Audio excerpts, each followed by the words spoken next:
Що за пісець, блядь?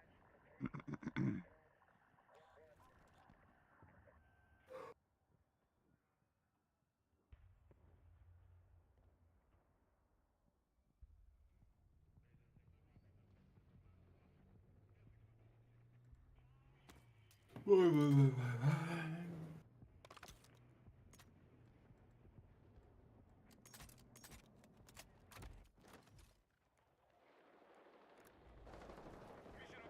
май гад.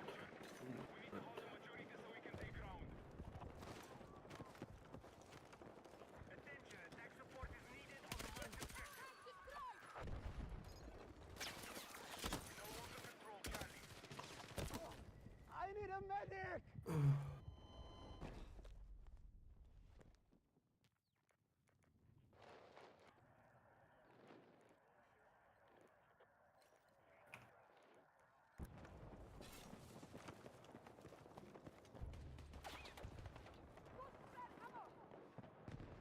Нічого.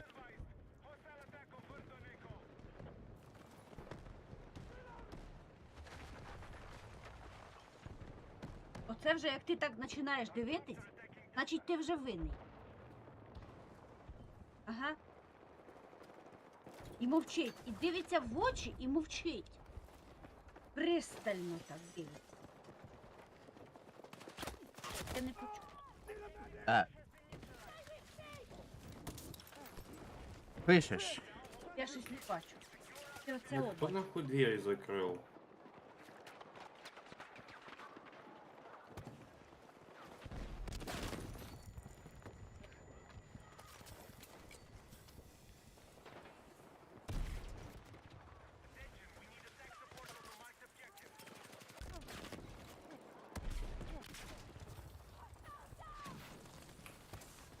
Тоді.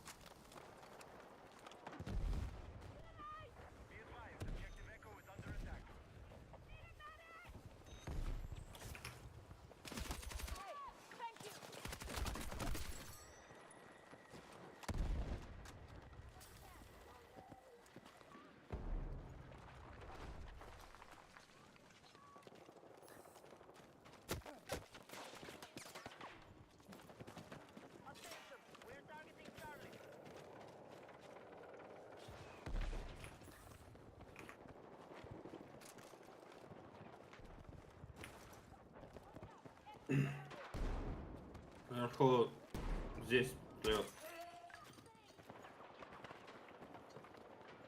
Ставил хуйню эту, блядь. Hold on!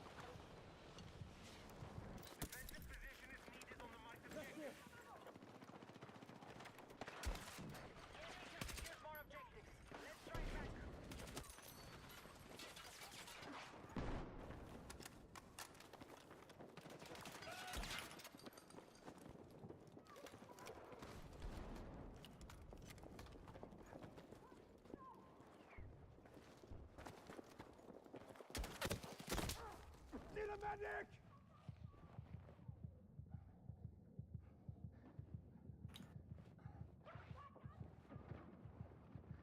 I need a fucking medic! Ты скажи, что тип вышел, ебать.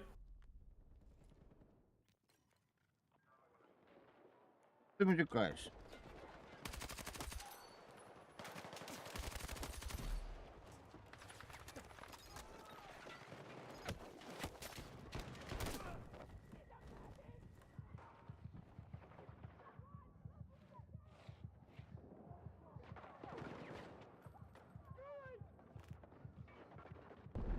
I need a medic!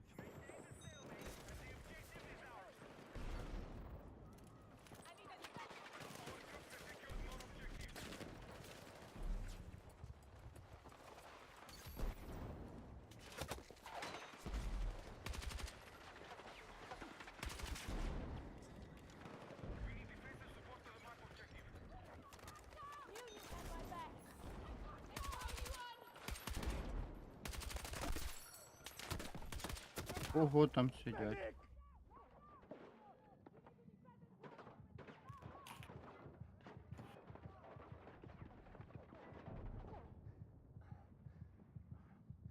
Fuck! Need a medic! Дядь, ти де? До сих пор там Нарешті. танки идут.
Хватит, что мы УКМ не жмем, ебать, люди, вы что, дебилы, нахуй, вообще?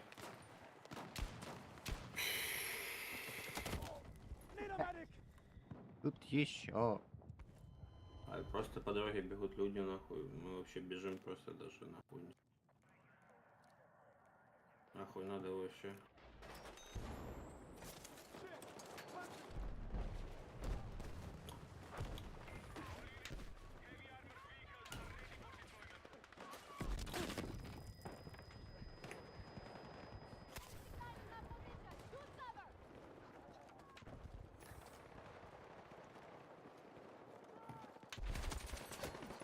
А где наши люди? Они вообще на карте есть?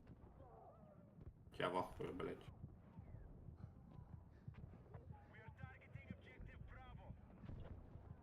I'm fucking hit!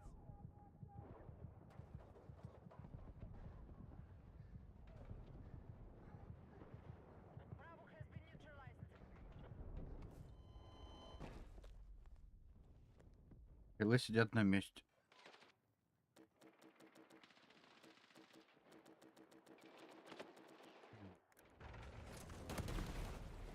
Что наша БМП делает?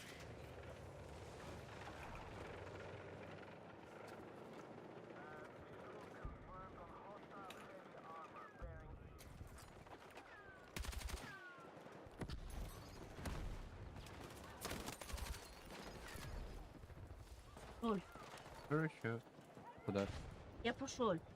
Куда?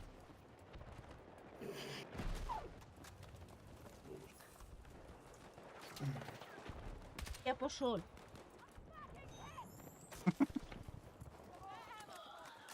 Так я вже пошел.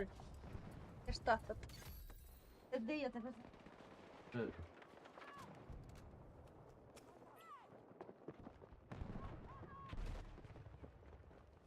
Хутин, вы где, блядь? Ну куда ты смотришь, Мирикс, блядь? Я ебал в рот, нахуй. Просто мы смотрим в мониторе и видим дулю, нахуй, или что, блядь? Это вообще пиздец, ебать. Под без ЛКМа живем, нахуй.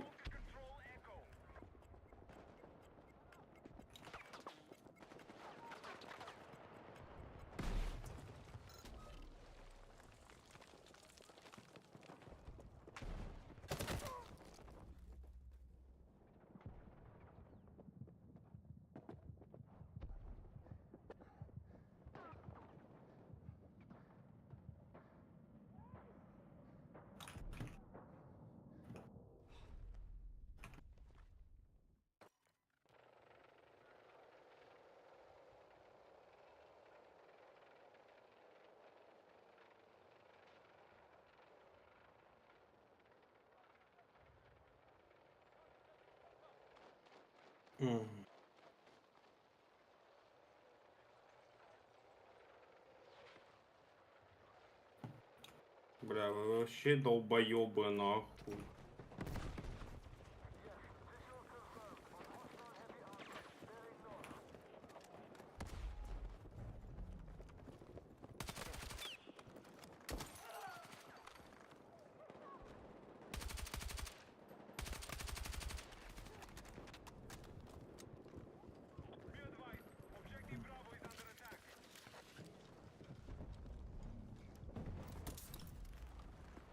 Come on!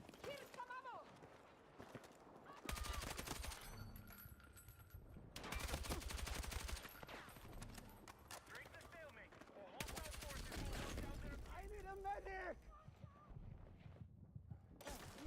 I owe you one.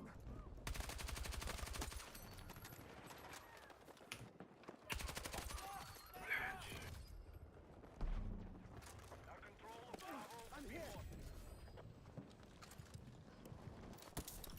А, уже Б нету. Let's move. Бомба.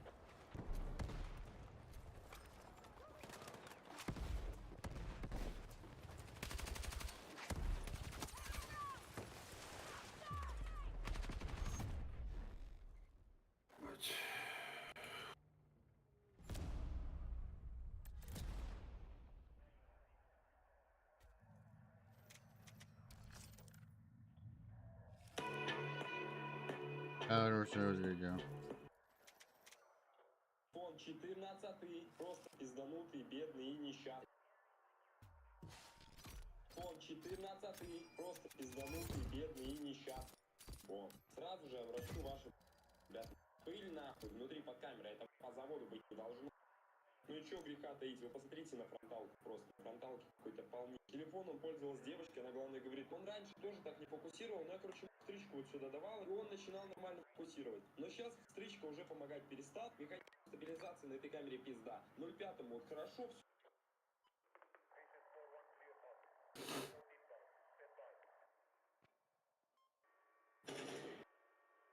Собрались как-то Топ, собрались как-то два геометрических гения укладывать топ, 10 игроков. Всё, на-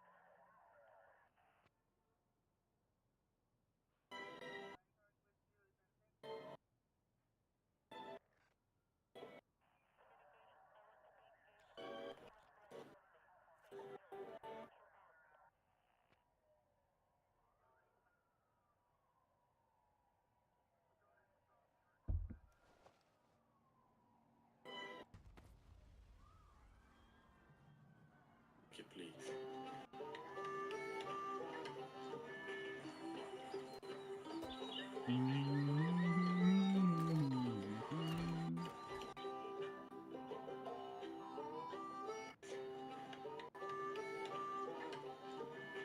No. Oh, it's too late. Holy crap, dude, this kill done forever. Ride a bike. Mother of Christmas Eve, you need to run. You gotta go. No, you gotta go. Oh. Sees what looks to be a. There's just a. Oh!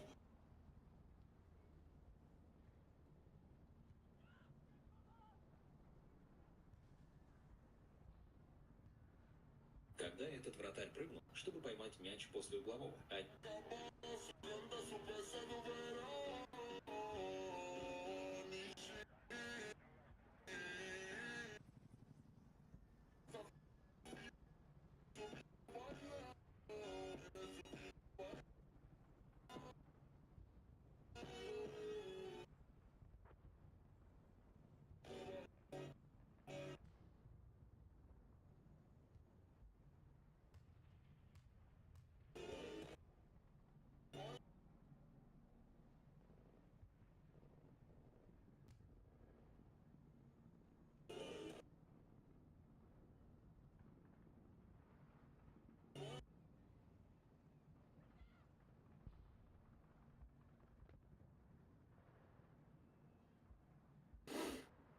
Игроки набираются прям как у меня просмотры, пиздец.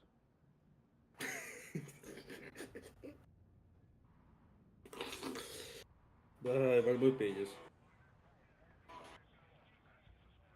Да ну на...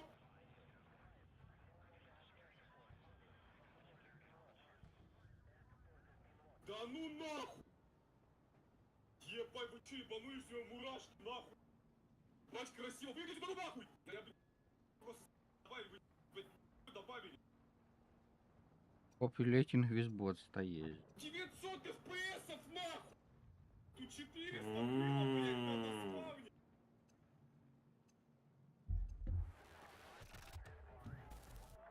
Я вышел нахуй. Тысяча нахуй, мне тут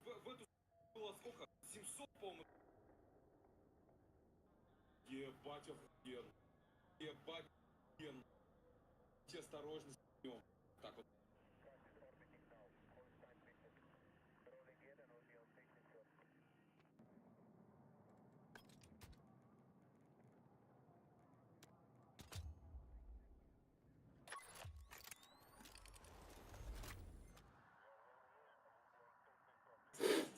Блять, ну...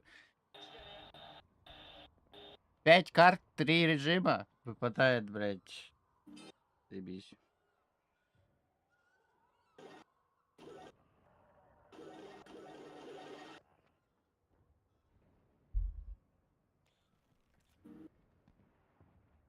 Cache was released the latest up, smoother than run it. Jump boxes alone without needing. This old back allows jump alone. Is back. We are so fucking back. Что это, блядь? Знаешь, мы зашли нахуй, игра уже заканчивается. Ебать бимба. А нам матч.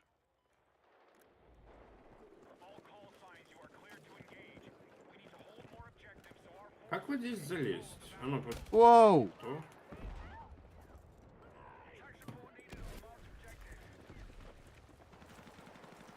Выйдите, бляди! О, Need a medic!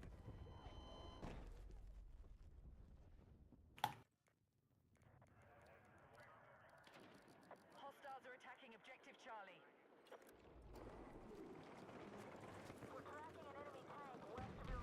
Ребятки, я гулемет. я рюкзак, я рюкзак.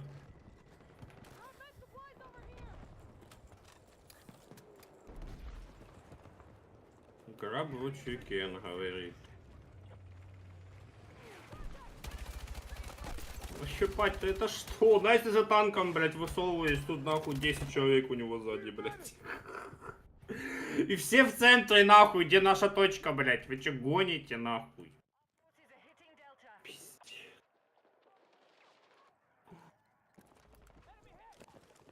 Ребятки, вы геймеры.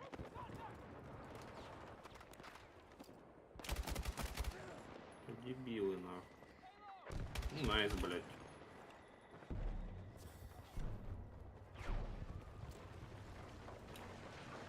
Ёб твою мать. Что здесь только, блядь, врагов, нахуй?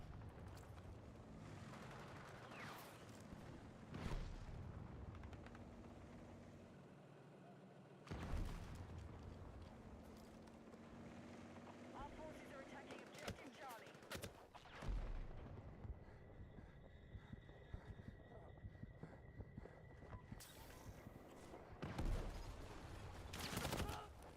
I'm fucking hit! Бля, я этот звук проклинаю! Attacking objective. Ебать тут нахуй 3 маяка, блядь, на С и всем поеба.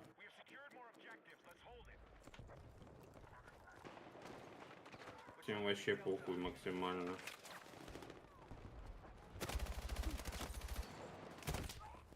А, господи!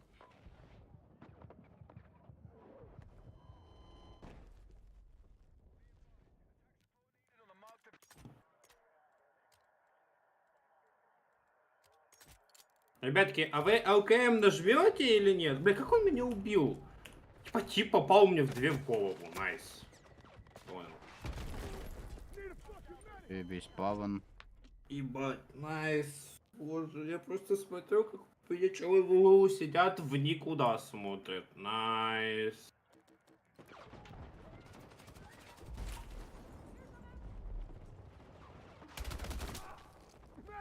Заебись. Блядь, дробовик, нахуй, понял. Я под лестницей дробовик. Прям лежит дробовик под лестницей. Дальше. Бля!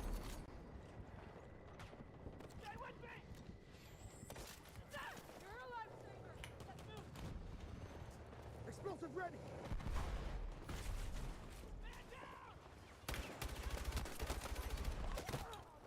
Там маяк на втором этаже. Что мне нравится такое играть. О боже, блядь, ебаный в рот, нахуй. О, у нас тоже есть маяк. Ура!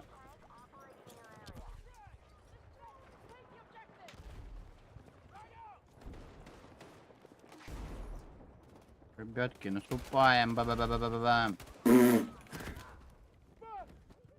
Понял. Нужно медицинная помощь. Need a fucking medic. Ебать, я ебал в рот, нахуй. Почему никто не заходит наверх? Нахуй надо. Здесь наверху типа у меня, блядь, 2, по-моему. 5, поднялся сзади. Этот пулемет сильный такой.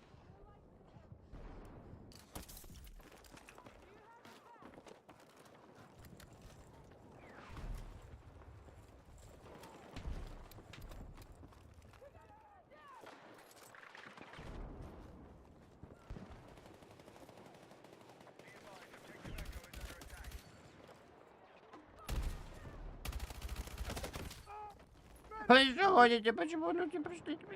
Hitting Delta. Medic. Hey, thanks. Не, это невозможная хуйня. У нас типы вообще не жмут ЛКМ. Это невозможно выиграть, буквально.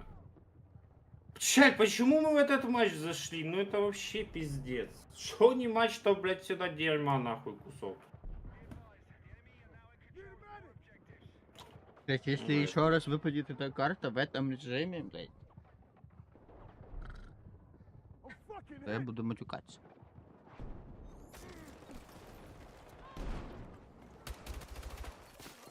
Ты чё гонишь, картофелями? Фифа снайпер на джойстике.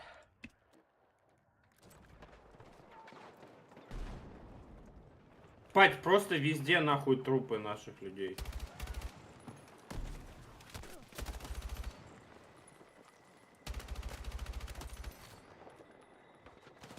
Ну, всем похуй. Всем похуй. Вообще всем поебать, нахуй. Блять, какие вы тупые идиоты! Ебать. Это 100% геймпад на телевизоре, нахуй. Ну да. Что другое ждал. Delta assaulting Charlie. Medic. Ничего не слышу вообще. Ничего не могу вообще здесь понять. Ёб На твою мать, тебе, блядь. получи. Получи по заслугам, гай. Ёбаный.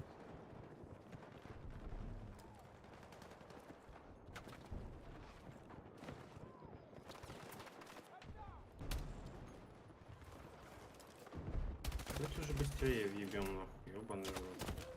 Medic.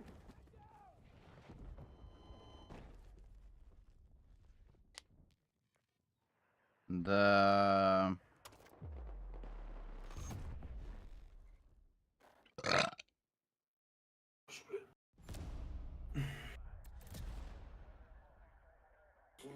Побежите людей.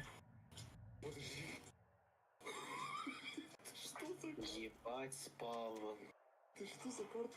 Что, бля? Что нахуй? Еб.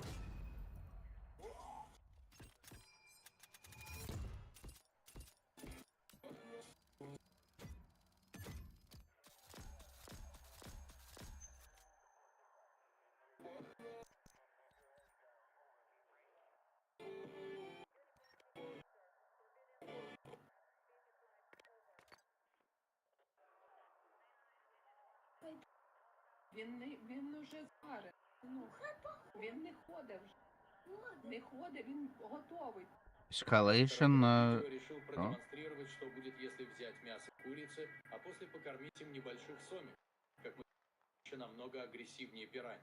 Самое тревожное, что на этих видео показываются только маленькие экземпляры самов, хотя самы могут дорастать до 4 метров в длину, и они считаются одними из самых агрессивных рыб на планете. Даже большинство Да есть же считаются ж. не такими агрессивными. Но могут ли самы атаковать человека?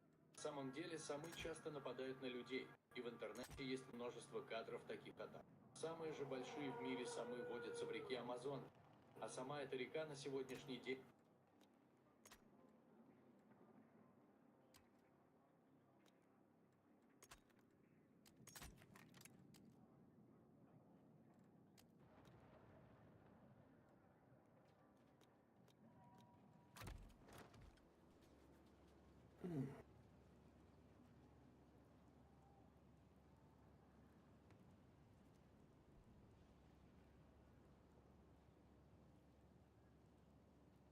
исследовано всего.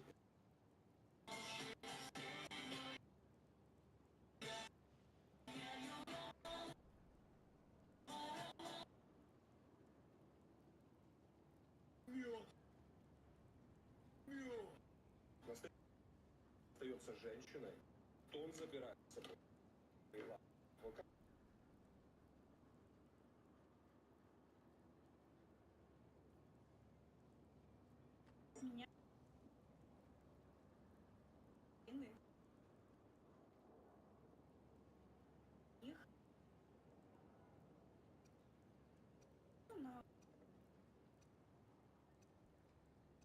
Ничего не знаю. И самое главное, что она... Сейчас Играем О, в компьютер, ребятки. Ребятки, Направо иди, куда ты бежишь. играем в компьютер. Ребятки.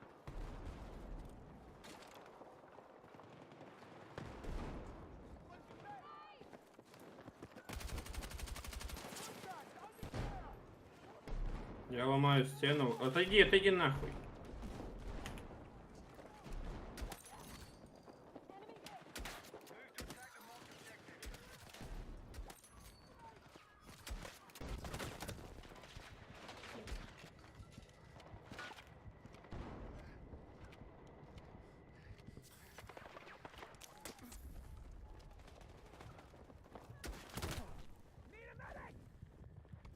Суки вбили.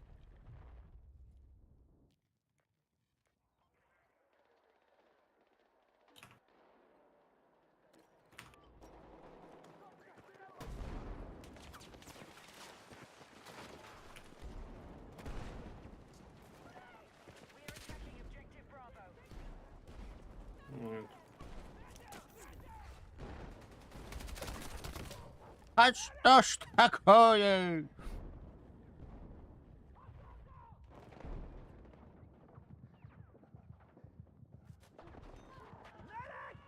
А где люди, блядь, вообще? Почему направо никто не стреляет? Токсик меня поднял. Токсик, спасибо.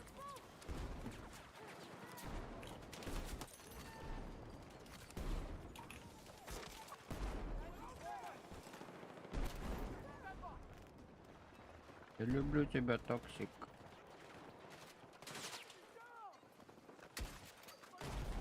Nice.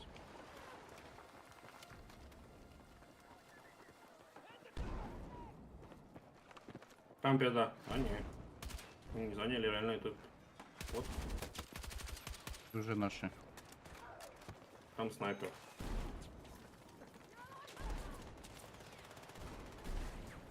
Блять, пушьте право нахуй. Что стоим, блять, дрочим, хуят. О, за стенкой умер, да есть же. Кто-то даст патроне? Блять. Тут еще урон от падения 1 000 000.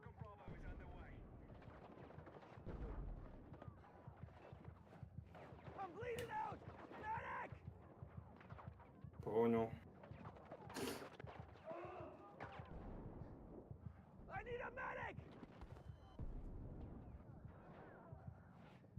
Ну сколько тебе еще надо времени, чтобы достать дефибриллятор? Ты, сука, блядь, обосрешь на геймпаде, ёбаный.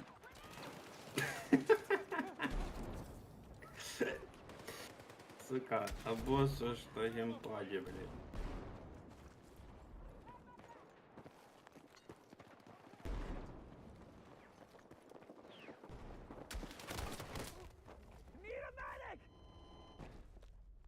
Понял.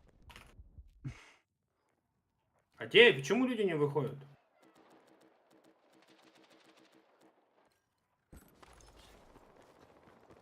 Почему люди не выходят? Вы что, дебилы? Выйдите нахуй. Ебать. Я один вышел нахуй, уже тут полминуты, блядь, сражаюсь, вообще похуй всем максимально. Просто мы стоим, дрочим пенис сзади. Нахуя? Блядь, что ты тут стоишь, ёб твою мать? С чем здесь сломали одну стенку, блядь, дебилы? Я думал, можно сломать гранатом. Блядь, ну медик. Кто-то, блядь. Блядь, гранат нету.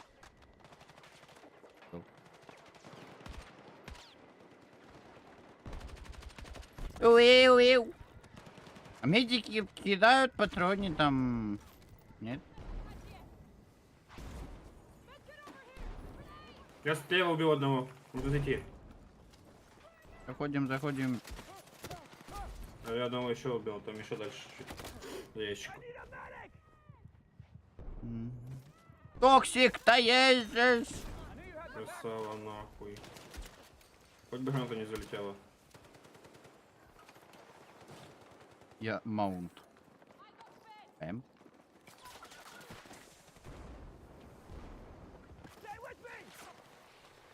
Что, люди сзади?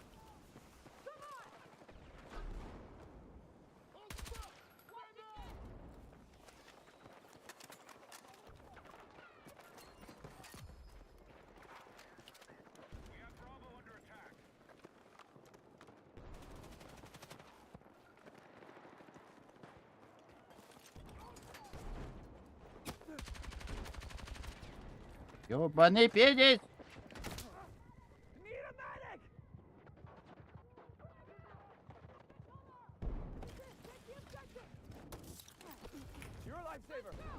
На, за стенкой. Ну, блядь, почистите сзади сначала, вы долбоёбы. Сейчас прям прочистим, блядь. Бля! Уже почистили, блядь. Вроде бы.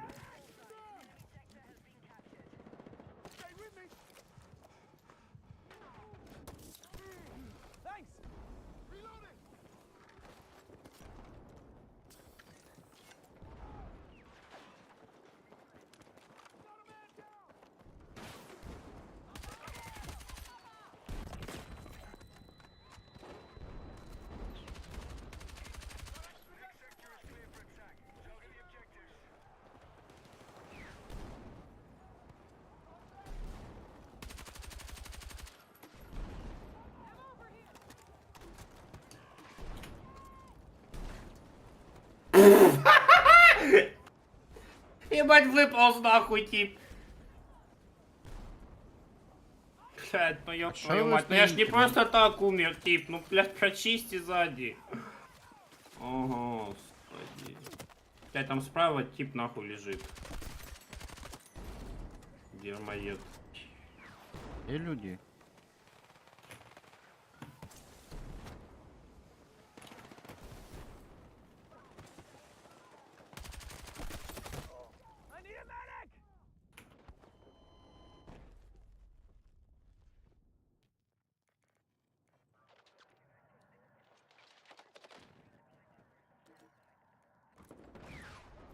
Блядь, что это за дерьмище?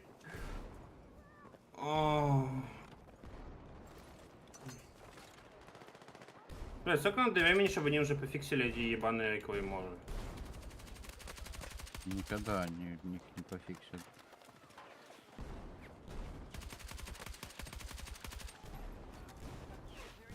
Нихуя тип выскочил.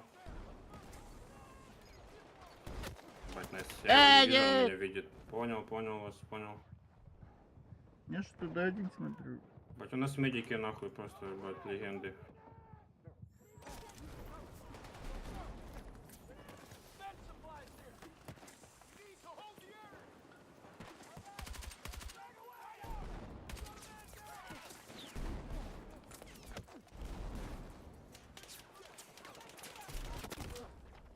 Оп, твою мать. Бля, ты куда вообще побежал? Ты чё, ебанутый? Да.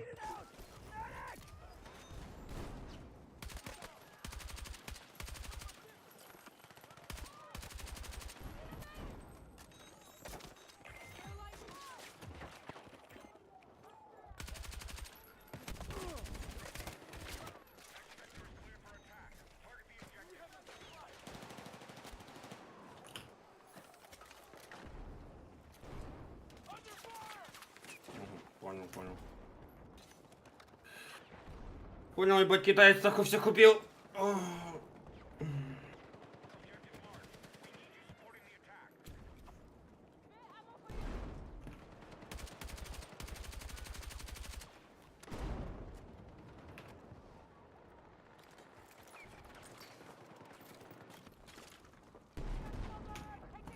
Сука, игра дерьма, нахуй.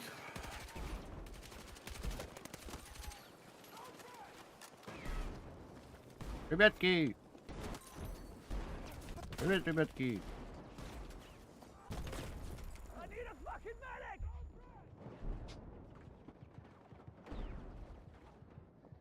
ЛКМ жмать. I need a medic!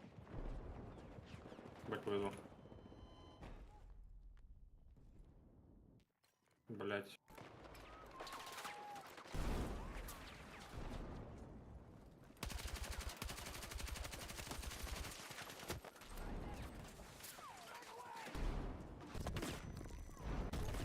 Почему у них стоят антиснаряды, а у нас не стоят?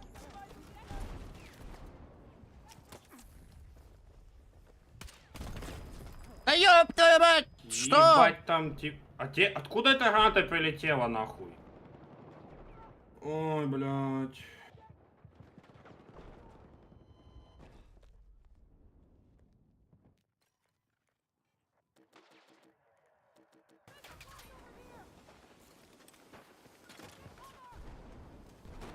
Почему вы отступаете? Вы же дебилы.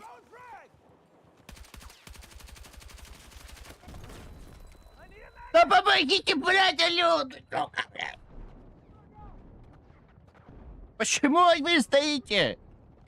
Блять, реально, как у меня не ломается, блядь. Need a medic!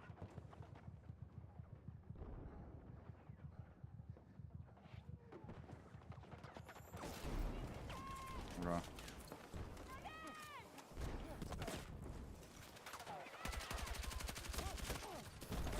Блять, 3 гранаты, а они не закидывают, блять. Ёпа. I knew you had my back.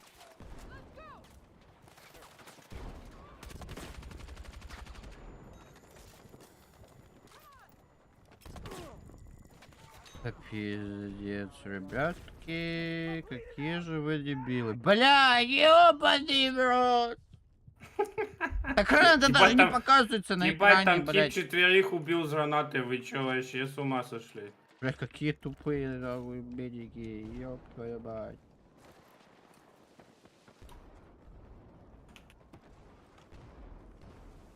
Понимаю, слева вообще не пройти, да? Нет никого уже вот так. А как ты, блядь, так стреляешь, ну? Тип, ты, блядь, смотришь туда, ты просто должен нажать ЛКМ, и ты его убиваешь, блядь. Он выходит, меня убивает. Это пизда, блядь. Блядь, нахуй ты это лево, блядь, прорываешь? Право. Ща ебало рот, нахуй, боже.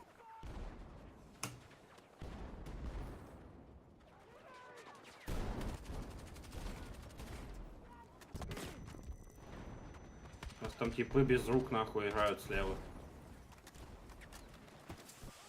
Это все дебилы собрались с левой стороны, блядь. Понял.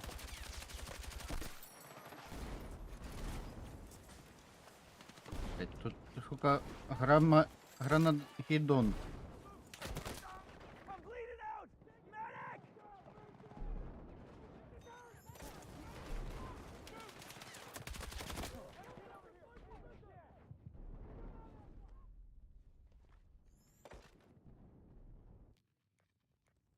Sit reps have losses coming in. Watch your backs.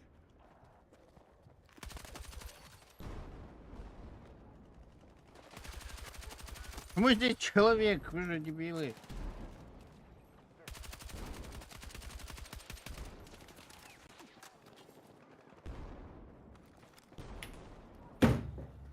Найс, мина, блядь, просто. У меня тут тип только что пробежал, я за ним пробегаю, меня, блядь, мина взрывает. Ебать бомба нахуй.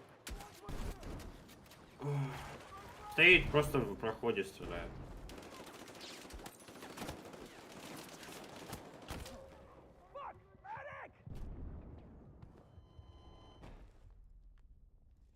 Проебали. Блядь, да вы мрази нахуй, ёбаные, блядь. ЛКМ нахуй в ответ нажмите, ну ж пиздец нахуй какой-то.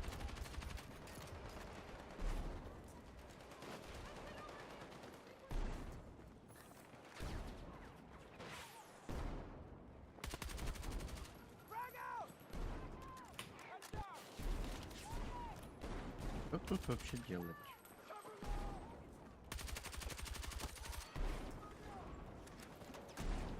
Да, серьезно, я только что туда смотрел, там никого не было. И никто не смотрит туда, блядь.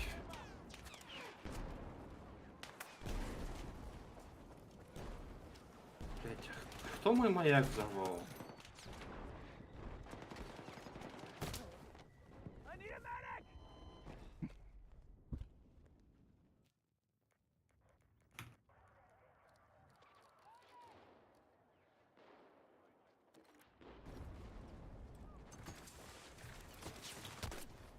Да это пизда, ебать. Ну хп, отрегенься. Спасибо.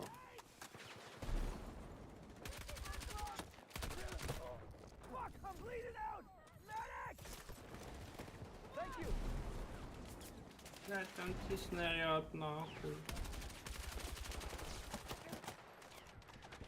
Бля, ебать, у меня тут тип, нахуй. Пашка Марк, блядь, серьезнейший, нахуй, тип.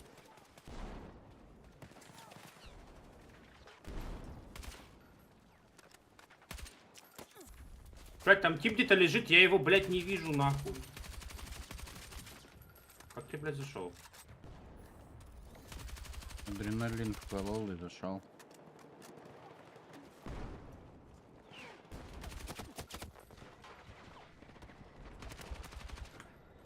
Блядь, я попукиваю тут, дебилков, блядь.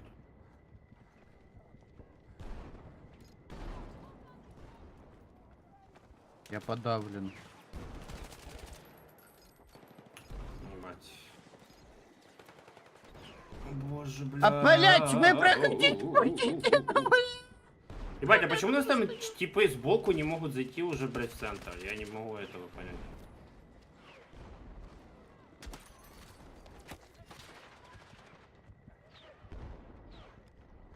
Бу-бу-бу-бу-бум.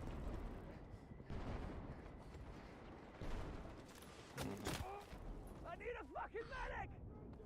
Бля, господи помилуй. О, захватывает давай. точка, я умер здесь. Бля, типа.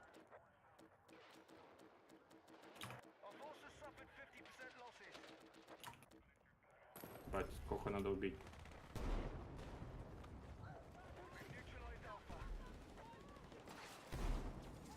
Куда его я, держу. блядь, куда я застрял в каком-то дерьме? Ну ёбаный в рот, икра дерьма. Бля, естественно, я поставил маяк, его, бля, сразу уничтожили, бомба.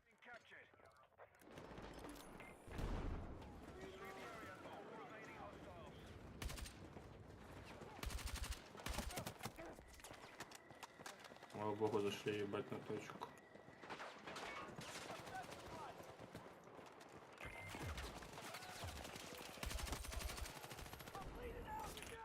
Долбоебано.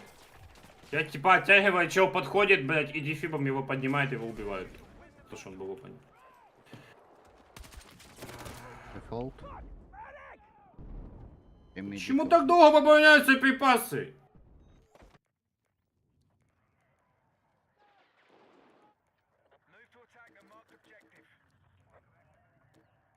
Ребятки, ну как вы в бою? Алло.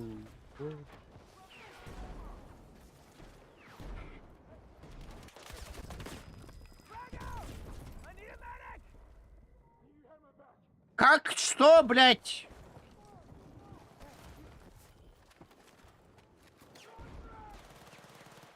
Что бредотина? А что, блядь?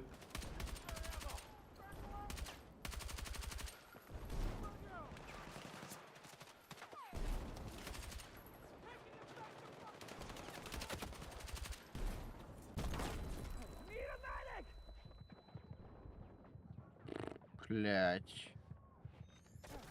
I knew you'd had my back. А что ты стоишь? У меня тут тип с пулеметом стоит, ебать.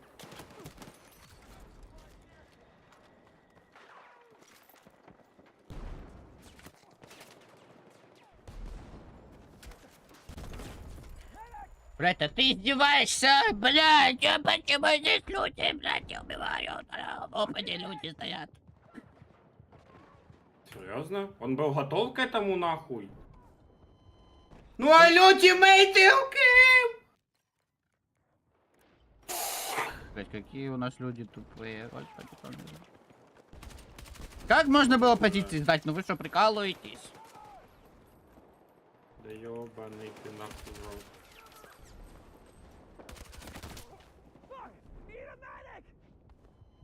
Ебал. Вы просто сдали позиции, блядь, просто так. Как видеть врагов?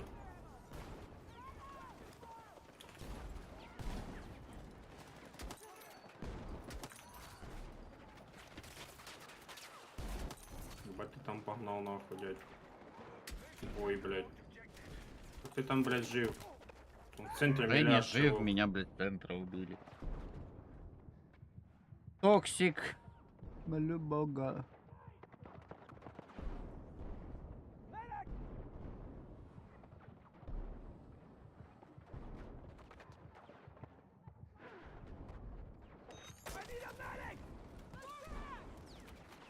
Мгм.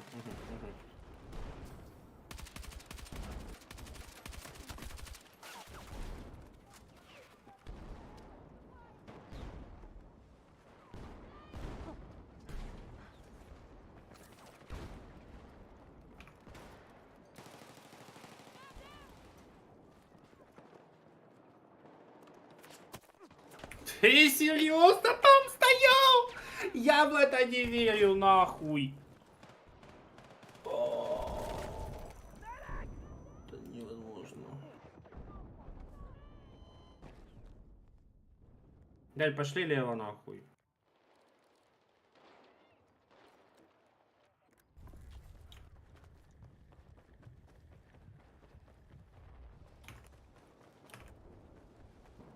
Батя тут убил слева.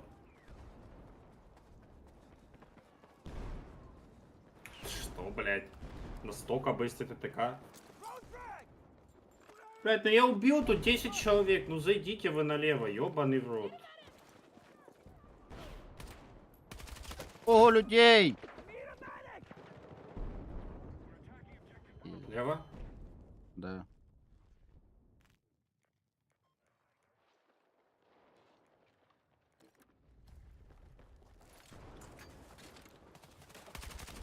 Идем на Б, идем на Б. Через лево. Или ладно, можно через право.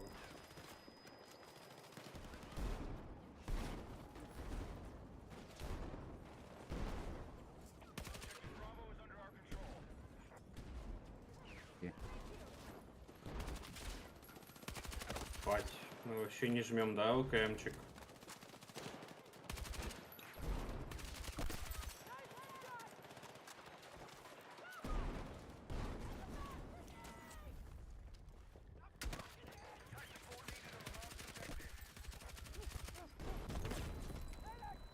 Ну и нахуя этот адреналин, если он не защищает от взрывов?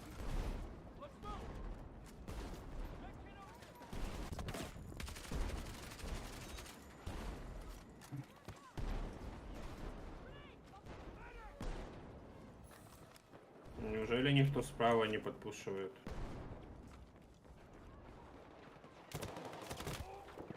Что слева, блядь? Инфу давай. Вдали под стеной. Я его не вижу. Ну, игроки. А почему вообще влево никто не идет?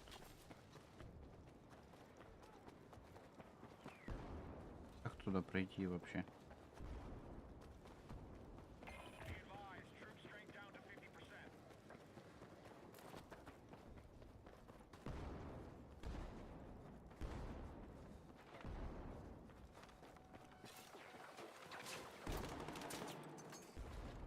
У меня тип где-то. Ебать, знаешь, он тут сидит. Да я полез! Там вообще снайпера сидят. Тут надо снайперка. Блять, меня за стенкой С убили! тепловизором надо что-то. Ничего не видно, блядь. Ой, боже.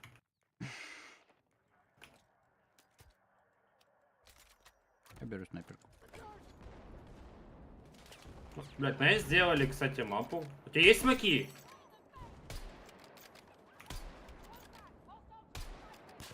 У тебя смоки есть? А я, блядь, стреляю. Нету.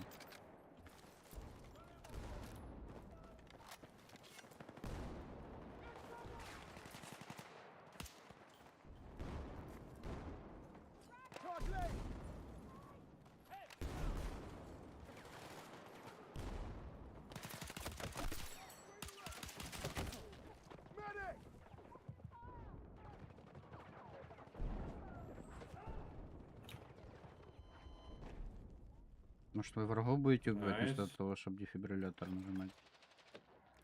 Ну я не вижу типов, я не вижу их вообще. Найс просто сделали свет дерьма. Нахуя делать темные стены, блядь? Ну, пизда.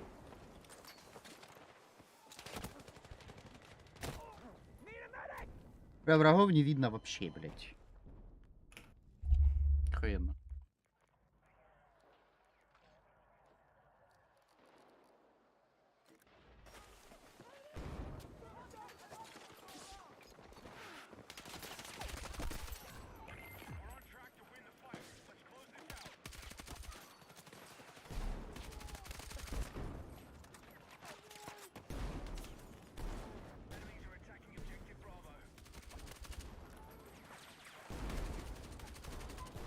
Ну как?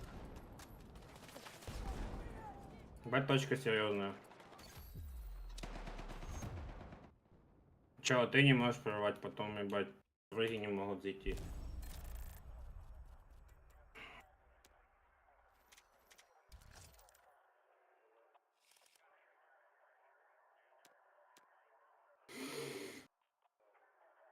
Ебать, battery supply 141. Так он только это и делал.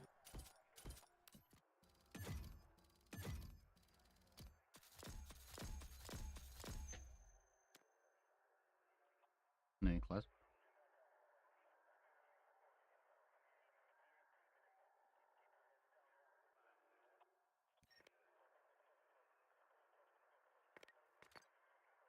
Спорили?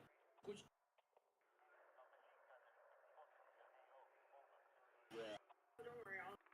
Thanks.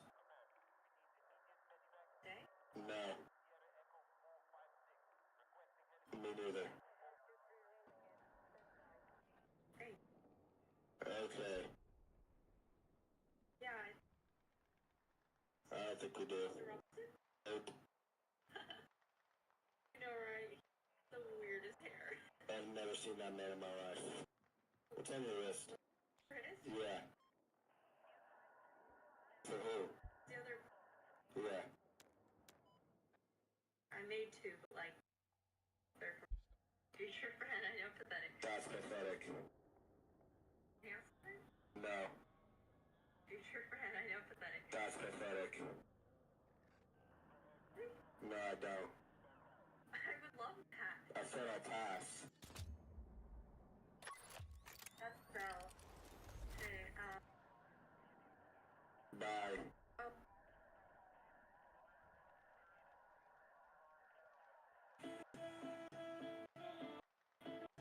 Привет, ты такая красивая, давай познакомимся.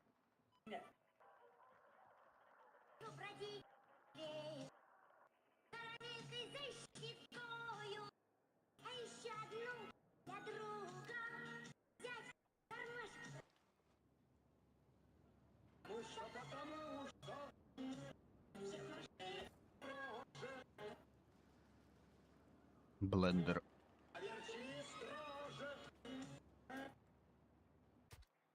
Ребятки.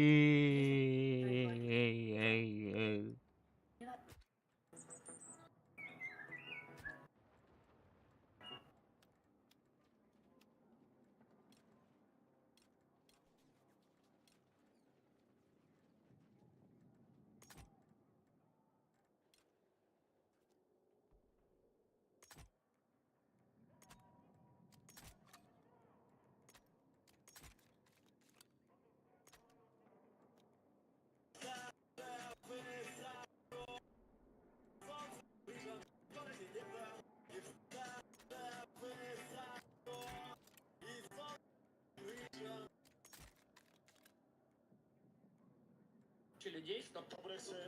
와 이건 진짜 오늘 땅구예요 땅구.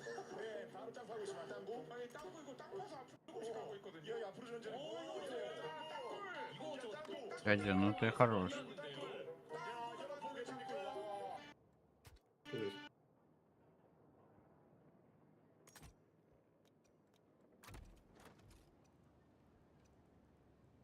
Извините, мистер Уитакер, я не расслышала. Что вы сказали?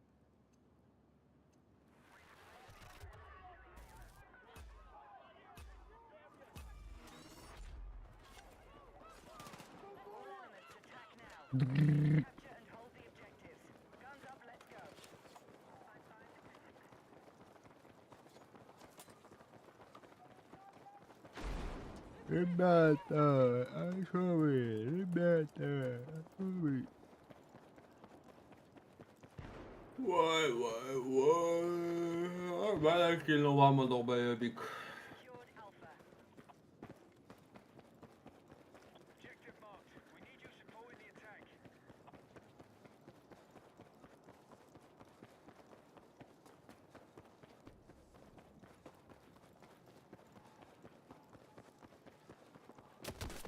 Блять, тут уже чел приехал.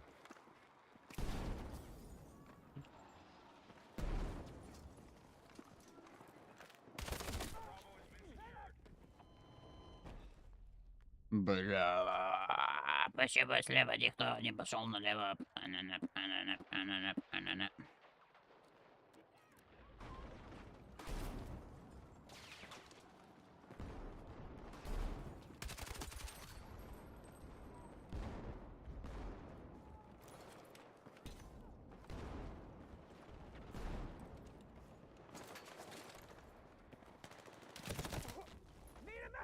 Ёб твою медь!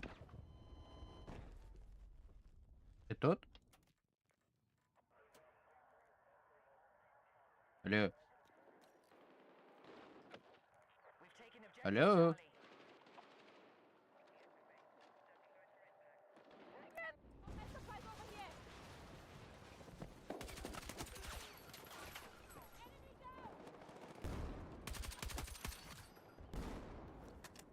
Enemy machine gun.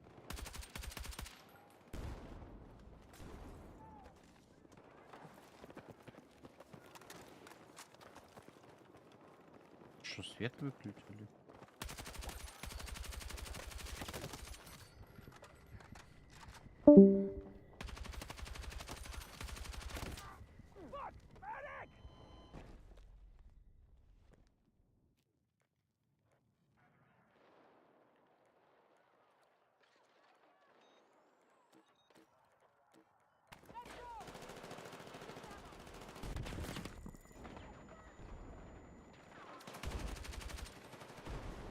И я вообще.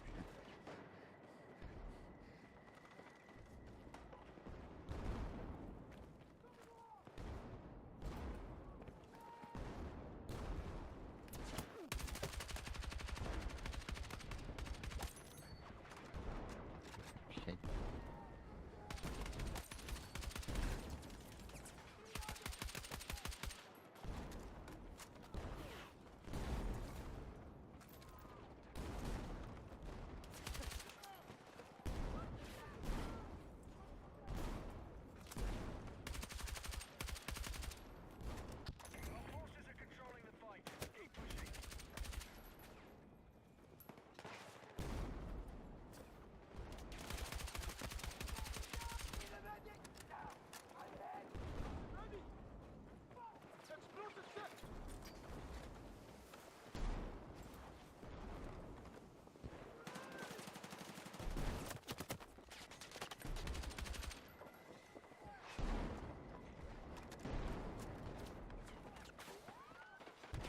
Ого.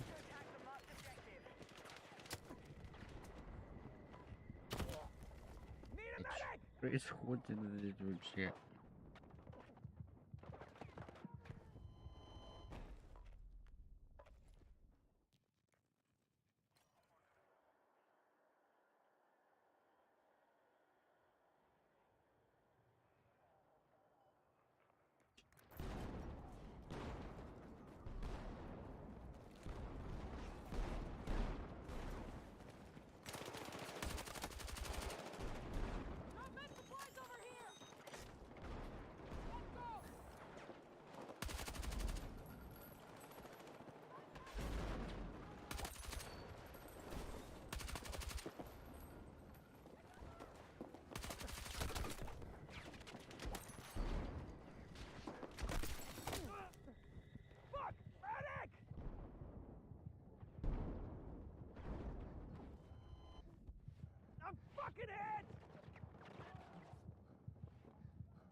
Блять, понял.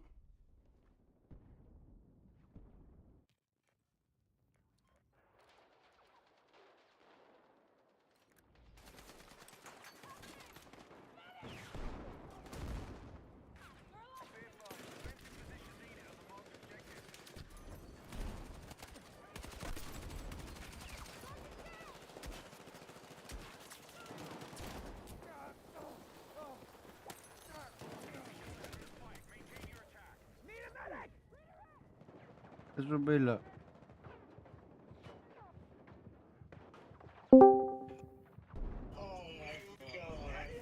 Алло? Вруби станцию. Ну я не буду.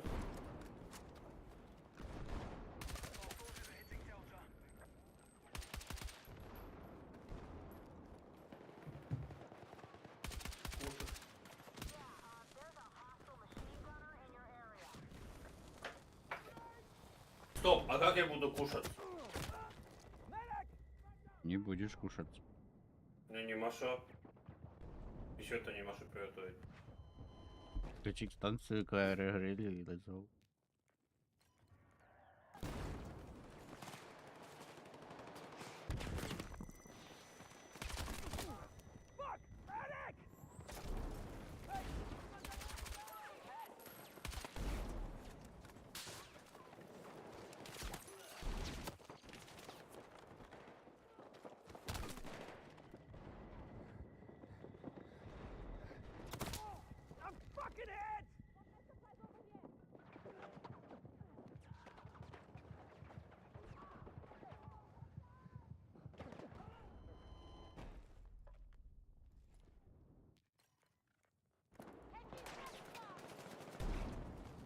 Бляха, ну ви що, прикалуєтесь, дебілі?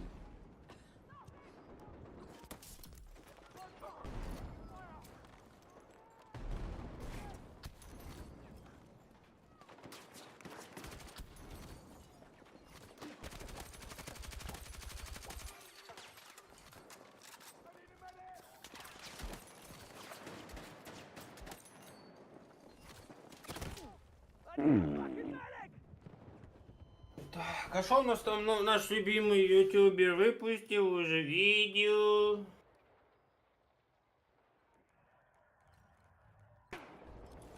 Я люблю смотреть видео. Конечно же выпустил. Что, врубать? А я врубил, короче. Я здесь человек 10 захуярил, люди не проходят. Нахуй надо. Yo, what's up guys? Welcome back to the channel. Guys, Dice might have cooked a little bit here, alright? We've known Galmud Railway is coming to the game for a long time, and the commentary surrounding it has just been like, you know, yeah, Galmud, great. It's gonna be a vehicle map, it's a big map. They're adding it because people want large maps to the game. But I don't really think anyone was really expecting this to be an infantry map. I mean, how could you? I've seen so many people in my comment section say that they're not even going to bother playing Galmud Railway at all because it's just not going to be the type of map they enjoy playing.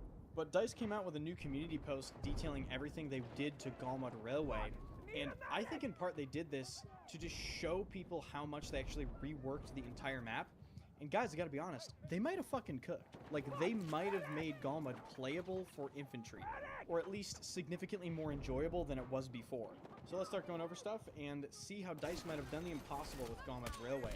So if you enjoy the channel, be sure to hit the like button, hit the sub button, and check out everything on my second channel. That'll be in the description. And guys, if you didn't know, all of my YouTube content will now also be posted on Spotify. That link will be in the description. Drop my Spotify channel a follow. Spotify? Another way for people to have like more options to Ну watch что, он же my пиздит content. только. Alright, so in the post, they give us a lot of pictures Okay, for though. Galmud Railway, and the first thing I actually want to take a look at is this big overview of Galmud itself. We'll go over some individual areas and talk about them in more detail in a second, but Yeah. one really interesting point. So you see this train right here in the Thank you. center of the map. This is a big famous feature of Galmud Railway, and typically, if let's say your HQ is here, right, and you capture the train, the train would actually just go to your HQ, right?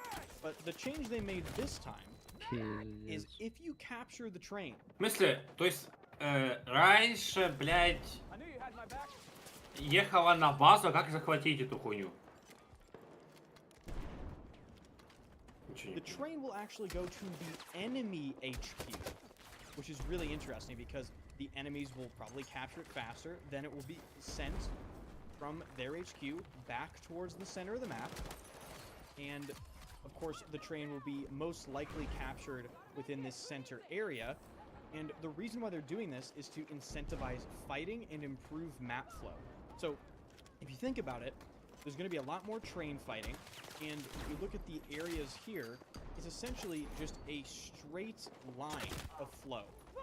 So the infantry combat is mostly going to be in this big area up here, fighting for the train as well, but you can see the flow, right?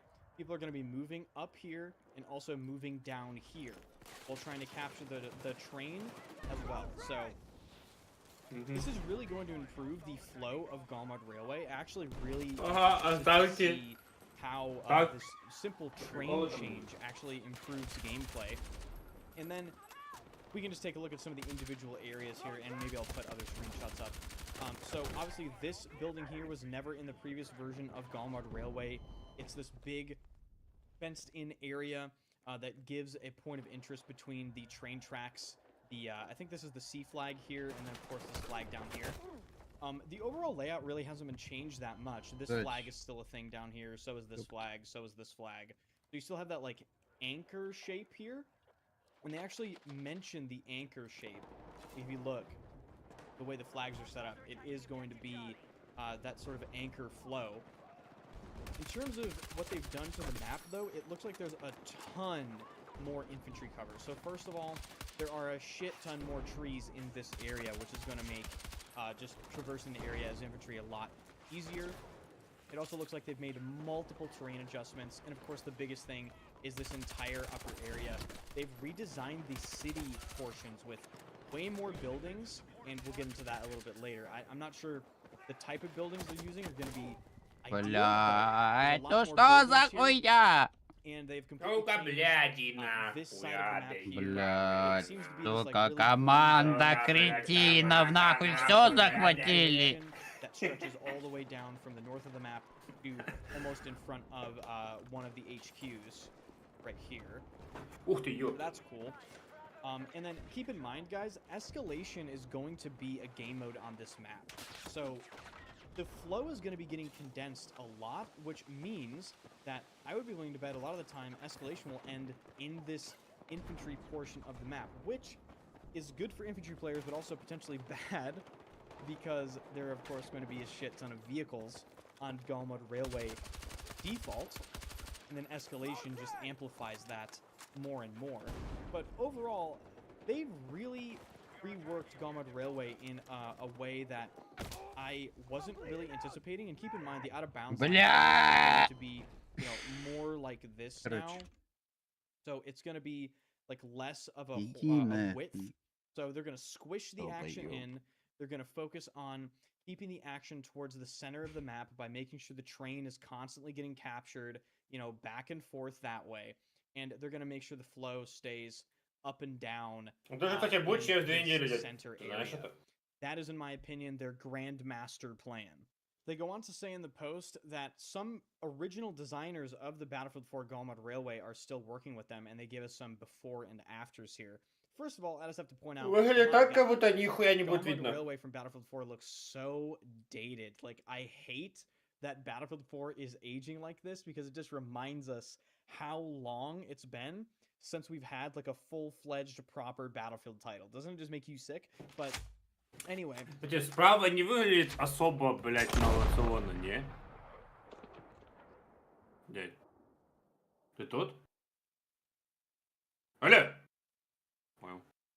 This is a before and after comparison of the city area. As you can see on the Battlefield 6 version, there is just a lot more density here. And I think there's a lot more verticality, which can actually be a double-edged sword in my opinion, because you see on the Battlefield 4 version, there really aren't buildings that go up to a potential 4th floor. It's only 2nd floor, and then the roof is an exposed 3rd floor, and only on some buildings. Whereas on the Battlefield 6 version, you can see there are like a parking structure building, and then some other buildings that have potential 3rd and 4th floor being like roof access. So a ton of verticality, a ton of windows shoved in a really, really small place. That does worry me just for like ratting purposes, but I do think the theoretical improved flow and also the improved destruction of Battlefield 6 in comparison to BF4 is going to offset a lot of these things. And then they also have a comparison for a southern part of the map showing that new point of interest between the train tracks and the southernmost flag. You can see before there was just Дядь, ты тут? tiny shack below this Дебил. this, you know, power station. I don't know what you want to call it. The power tower, the tower of power, if you will. But now it's this big fenced-in area. It's probably a RedSec asset, to be honest. They just dropped on the map. But I think it provides a great point of interest that does improve map flow and just gives people some more cover from all of the vehicles.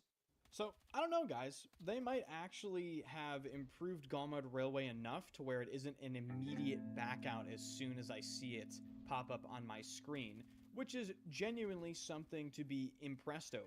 However, there is still one massive, giant potential problem, and it is the fact that if they don't improve the vehicle gameplay alongside the release of Galmud Railway, well, it's just not going to be that great, is it?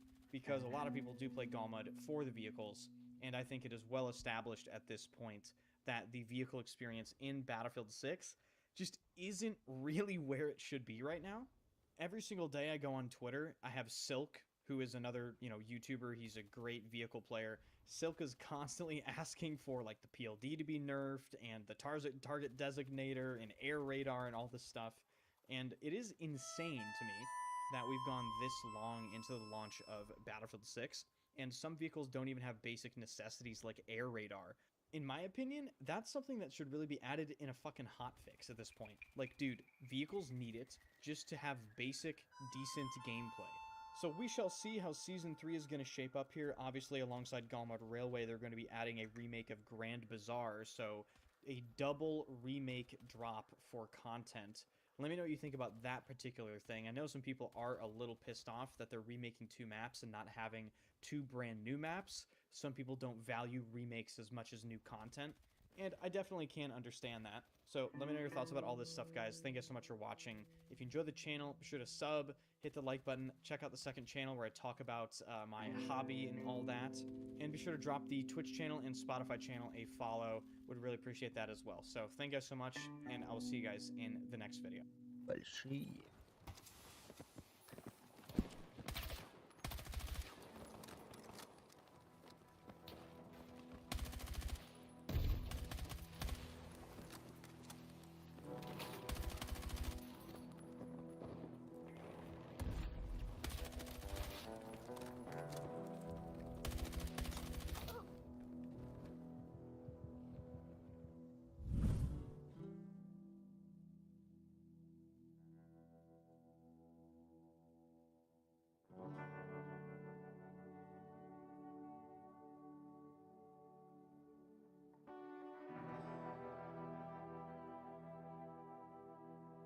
Игра в стиле экзо про чела в космосе с...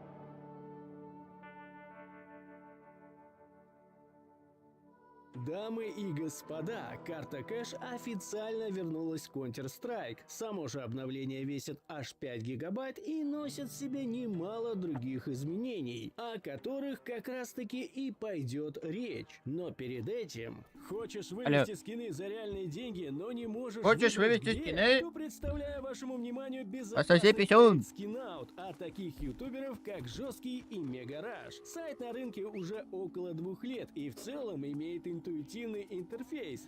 Да ну насмех, ура! Скины по выгодным ценам, используя удобные способы пополнения и вывода средств. Хорошо, ребятки, буду выводить. С начала ролика самой главной изюминкой сегодня стал ремейк карты кэш, который ждали чуть ли не с самого начала CS2, и, видимо, оно того стоило. Карта выглядит просто замечательно и в разы лучше последнего официального пребывания ее в игре. Наконец-таки мы действительно ощущаем, что попали в кусочек законсервированного советского пространства, отдающее холодом и архитектурой в виде брутализма. Думаю, каждый житель бывшего СССР меня понимает. Разработчики действительно постарались на славу, уделяя внимание мелким деталям. И это совершенно не тот ремейк, который готовил ее бывший создатель FM Pon. Если вы, возможно, не в курсе, то Valve полностью выкупила карту у ее создателя, и ремейк разрабатывался уже без участия автора. За референс, судя по всему, брали последнюю версию из CSGO, вернув некоторые старые геймплейные решения, такие как, например, отсутствие окна на миду. Сама же карта сейчас доступна в обычном соревновательном режиме и в режимах бой насмерть и ретейк. Ну и соответственно получила свой задний фон для главного меню и официальные гайды по раскидкам. Ну а помимо карты кэш в игру также вернули мистический ящик на мид у карты Dust 2. Но на этот раз разработчики сделали это намеренно, с целью визуально показать, что на него можно запрыгивать и с другой стороны.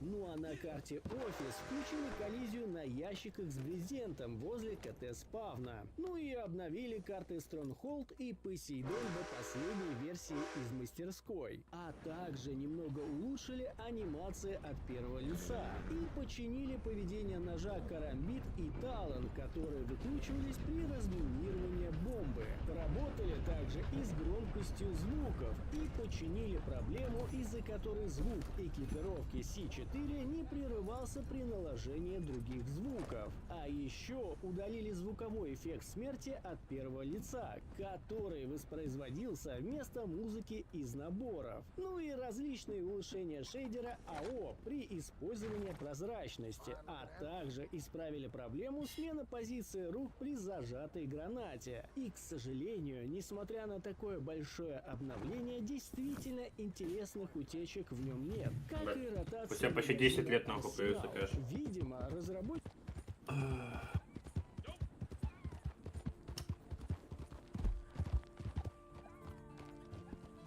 Cash is back, and I'm not exaggerating when I say this might be one of the most beautiful maps Valve has ever made. Like, this thing is insanely good. Also, I haven't slept while making this video, so just go with it. Because the details on this map, they're ridiculous in a good way. Like, it somehow feels super detailed and super clean at the same time. Like, competitively clean.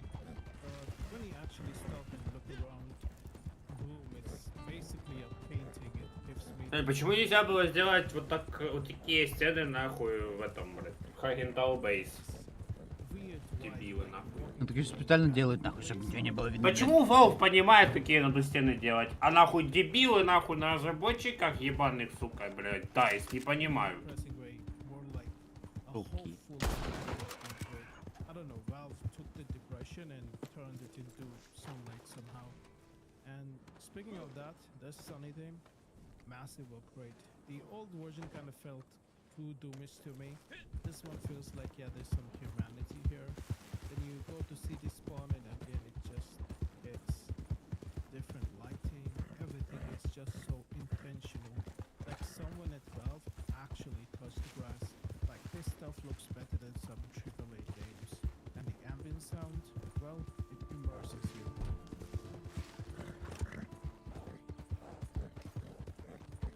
Immersion Counter Не, мапа охуенная вообще.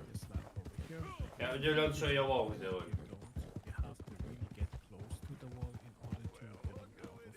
This is something I don't like. Either you remove the lamp and make it a little bit smaller, because the visual cues should be the same as how I want to map. And now you can do this jump without even opening squeaky. I feel like all the jumps are kind of getting easier and easier, including like the skill level required to do this is quite less. I don't know how to feel about it, but yeah, I'll be making a tutorial soon regarding this as well. This glass over here seems to be made of adamantium because the bullets don't go through, but the cement over here seems to be made of paper because the bullets do go through. Nice.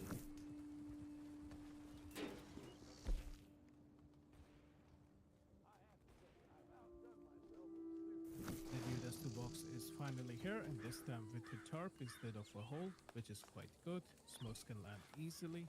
Another positive thing about this update is that now at least you know where you can climb and where you cannot climb. I remember this box came back in a previous update for a very little while, but yeah, I'm really glad that it is here now. Then another bug where you could just switch your hands after throwing a grenade, and it would just leave you into a bad state where there was no connection, and you could actually run at 260 velocity, which is quite weird. And yeah, now it's been fixed. This is how you look like before, and right now if you try to emulate this bug, you're just going to revert back to the last weapon you used.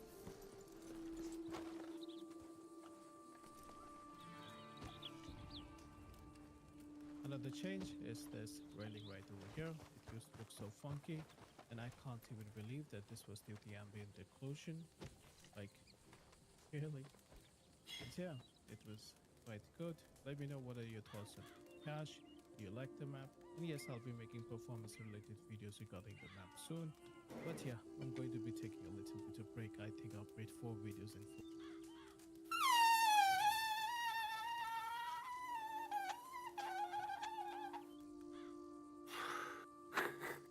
Ты тут? Да. Вы кое-что не заметили в Продолжая Battlefield разбирать 6, дорожную ребят. карту на 26-й год, я наткнулся на несколько интересных нюансов. Натуре? Элементы этой дорожной карты я уже давайте по порядку. Как вы уже знаете, в третьем сезоне нас ждут две новые карты из предыдущих частей, переделанных под новый лад, а именно дорога Голмут и Восточный базар. По дороге Голмут у меня есть большой разбор на канале, а сейчас мы остановимся на базаре. Лор Восточного базара переехал, и теперь он зовется Каирским. Те, кто играют, те в курсе, что с последним сезоном нам в игру добавили новый режим операции. Вполне вероятно, что данный режим останется на постоянной основе, и по этому поводу в сети начали Реально? разгонять версию о том, что Ого! осада Каира и Каирский базар могут быть склеены в одну линию специально для этого. Так, блядь. Я не понимаю, зачем его удалять, но его надо наоборот расширить, больше мап туда добавить. Нахуя мы играем на там Contaminate ебаном постоянно? Режима. Что вы? Если отбросить все казусы с лором оригинального повествования карты Каир и взглянуть на лейаут этих двух карт, можно увидеть кое-что интересное. Бля, чел, ну ты мог хотя бы звук убрать на фоне? Ебать, ну какие же У дебилы обеих там. карт имеется двойная дорога на окраинах карты. И Ага. если попытаться Какой звук? соединить эти две карты друг Да с ну другом, нахуй! мы получим интересную игровую область, которую можно запросто реализовать в режиме операции. Но, как вы понимаете, шансы тут 50 на 50. Мы имеем прецедент с картой Contaminated и базой Хагенталь, которые имеют одинаковые ассеты и склеены воедино в режиме Ассеты. операции. Но при этом в игре имеются две карты Нью-Йорка с одинаковыми ассетами, которые по какой-то причине не стали реализовывать для режима операции. А что вы думаете по этому поводу? Хотели бы вы поиграть в режиме операции на Да ебать, вообще похуй, блять, где они находятся. Самое главное, что они в одном сеттинге, блять, в одной стране, блять, и все. Каире и новой карте?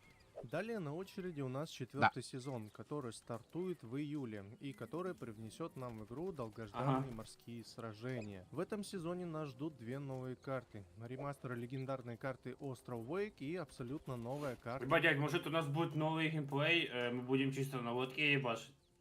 Там же, наверное, будет пулемет, а я буду водителем и этот ПТРК ракетой. Ебать.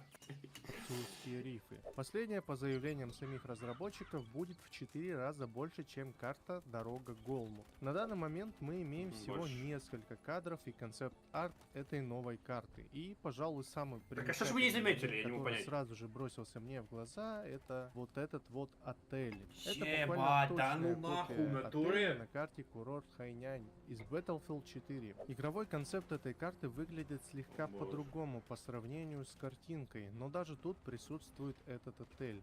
И я на 146% уверен, что у этого строения будет присутствовать своего рода леволюшн, как это было в четвертом, когда мы могли обрушить торцы этого здания. У карты будет 7 точек для захвата, и визуально она очень напоминает карту Тихоокеанский шторм из пятерки. С ремастером Остров Вейк дела обстоят чутка поинтересней. Одним из самых существенных изменений этой карты стало то, что в середине лагуны у нас появилась новая точка. Это затонувший контейнеровоз, к которому можно добраться как по воде, так и по мелководью с обратной стороны от центральной точки. Теперь, как вы поняли, карта имеет нечетное количество поинтов, дабы обеспечить отток тикетов у той команды, которая заняла меньше всего точек. Помимо этого, нам показали, как будет выглядеть авианосец, и это полноценная модель с возможностью бегать как внутри, так и снаружи. В сети мелькала информация о том, что данный авианосец может появиться в Red Sec в качестве дополнительной игровой зоны. И как бельмо на глазу, в этом кадре мы видим новую игровую модель самолета. А на следующем кадре мы видим этот же самый самолет, Мы этого не но заметили, уже с блядь. названием буквально прям посреди экрана. Это истребитель F-18 Super Hornet. Встречался в двойке, Bad Company 2, тройке, четверке и 2042. Если в двойке, тройке и 2042 он был в качестве управляемого объекта, пусть и исключительно для Portal, то во второй Bad Company, четверке, он был в качестве декорации. Было бы здорово, если бы он появился в игре как дополнительный вид джета к уже имеющимся. Помимо нового джета в ролике засветился боевой катер. Это RCB-90, шведское десантно-штурмовое судно, способное перевозить на борту одного водителя, 2 стрелков и одного дополнительного пассажира. Встречалось исключительно в Battlefield 4 в дополнении Naval Strike. На данный момент судно состоит У меня на такое вооружении чувство, ВМС как будто США. мы единственные, кто заметили погоду. Из этого может следовать, что за сторону Пакс Арматы мы получим свой аналог этого катера. Вероятнее всего, это может быть катер DV-15 Interceptor, который уже встречался в Battlefield 4. С этим сезоном нам представят обновленную систему просчета водной поверхности. По заявлениям самих разработчиков, мы получим динамическую систему просчета волн, которая будет обрабатываться прямо на сервере. Напомню, что подобное уже было в четверке, например, на карте Шторм на Параселлах. В момент, когда срабатывал Revolution, мы получали вместо ровной водной глади бушующие волны, что в корне меняло восприятие боя на воде. Но из всей этой истории упускают одну важную деталь, а именно то, что волны не образуются просто так на водной поверхности. Чтобы появились волны, нужна внешняя сила, например, в виде ветра. Я ничего не утверждаю, но хотелось бы верить, что разработчики взялись за динамическую смену погодных условий. Я говорю об этом чуть ли не с первых роликов, и очень хочу, чтобы это оказалось правдой, хотя бы Не, если это реализовано реально, там на том же Каире дождь пойдет, ебать, да ну нахуй. Шторма, как это было на Параселлах. Такой вот получился ролик. В нем я попытался собрать все детали, которые мне удалось обнаружить. Красавчик. Молодец. Так, что я хотел рубить?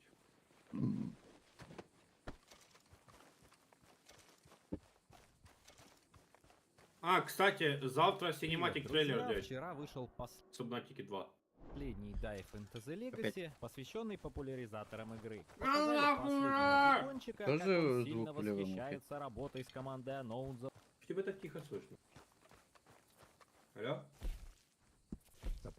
Показали Кейла, редактора англоязычной Вики, который также души не чает Сабнатика, после чего похвастались мерчем, который им подогнали анонсы в знак признательности, так сказать, за вклад в развитие игры. Он состоял из письма, идентификационной карты, значка, плаката с котиком и флешки. Ну и потом была показана пара доселе невиданных футажей. Это помещение разрушенной цикады со скафандером в правой части, это у нас разрушенный кэмп-центр. С учетом велком-центра, это уже вторая затопленная база. Ну и последнее, но не по значению, что было показано в этом видео, это анонс анонса. А если конкретно, то анонс синематик трейлера, который выйдет 30 апреля. Уж его-то мы разберем очень подробно, буквально по молекулам. Тут у нас будет и новая субмарина Трезубец, так называемый Тридент, и новый доселе невиданный биом, и новый доселе невиданный Левиафан, то есть на момент раннего доступа будет целых 5, и даже не сгенерированные и смешные лица персонажей. В общем, я сэкономил 7 минут вашей жизни, это достойно лайка, подписки и комментария. Ждите длинный разбор синематик. Ебать, кэш вышел. Субнатика 2 уже сейчас выйдет. Третий сезон Battlefield скоро выйдет. Умбаляу.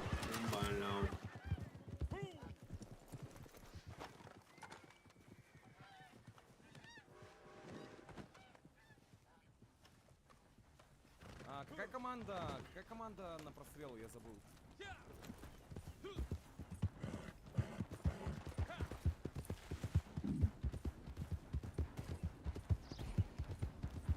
Ебать. Два ебальника с калаша чел падает. Два ебальника с калаша чел падает. Это, кстати, больно очень. Пиздец, как больно. Это прям очень больно. Подожди, а в тело? Это очень больно.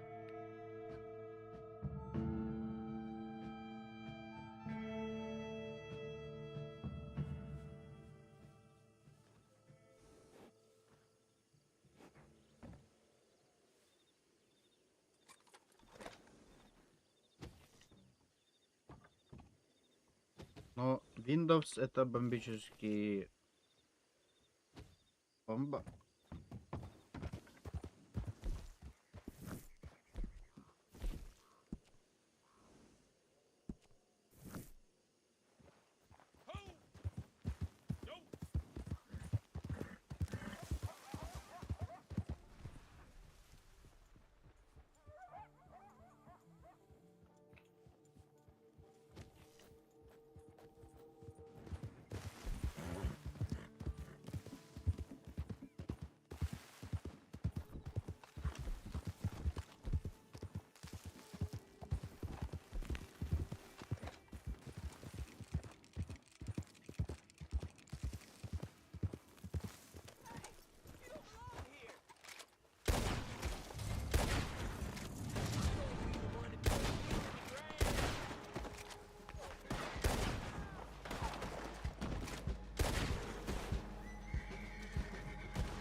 идиот.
touch me.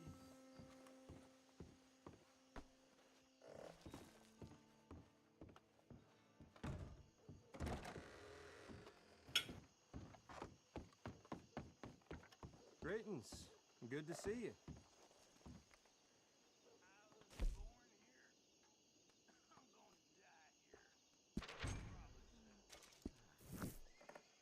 Good day to you.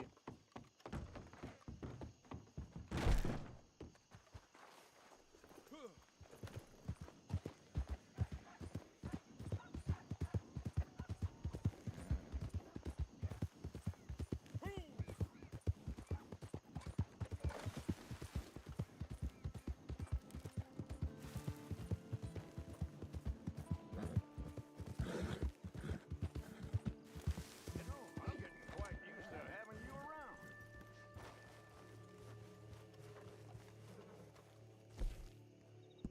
We're well stocked for the time being.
Ребятки.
Метро красивый. Вау, вау. Оу, вау, вау. Оу, вау, вау.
ёп.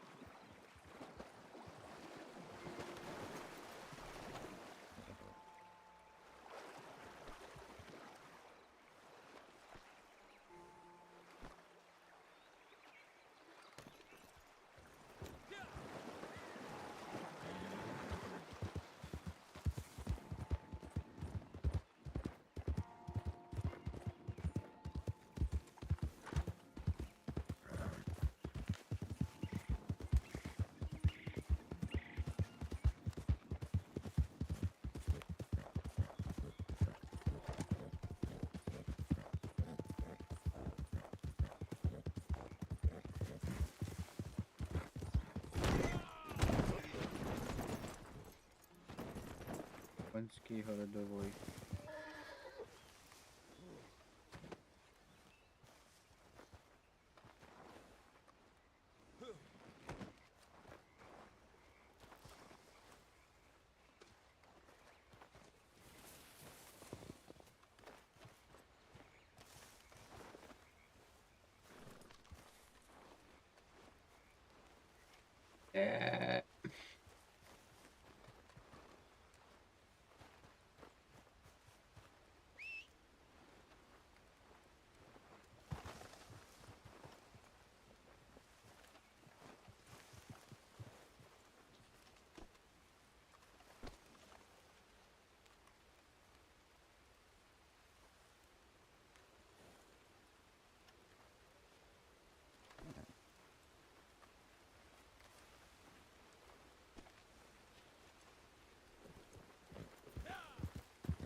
Shots are looking good. Okay, this'll have to do. This is good quality.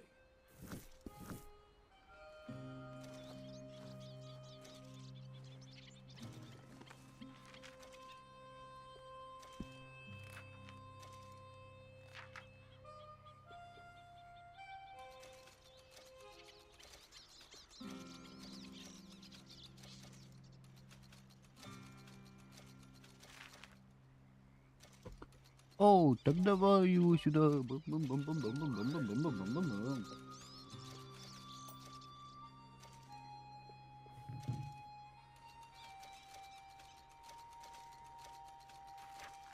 О май гад.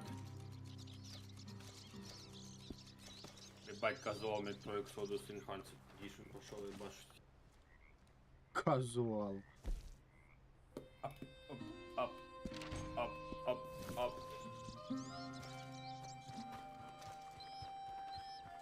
Казуалыч.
published.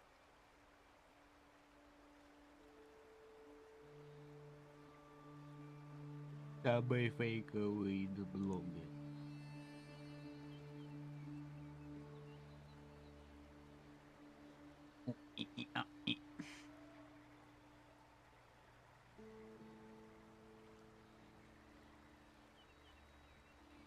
I will introduce it. Max Payne is a series of neo-noir third-person shooting games based around the titular Max Payne. Low-key, one of the most iconic game franchises of its day, boasting slick, cutting-edge action, explosive fun, and it popularized an entire game mechanic which would come to be one of the most used and overused game mechanics for a number of years. And the series production goes as far back as 1996. Inspired by the likes of Tomb Raider and Loaded, and those are two damn good inspirations to have. Loaded is underrated, and Tomb Raider was the cutting edge of 3D action at the time. Although they definitely made the right choice in wanting to improve the camera. Through various reworks and iterations, the game finally came out in July of 2001. Now, sight unseen, you may be fooled into thinking that this game was made by Rockstar Games back in the day, especially because these days, Rockstar Games is basically the face of the franchise.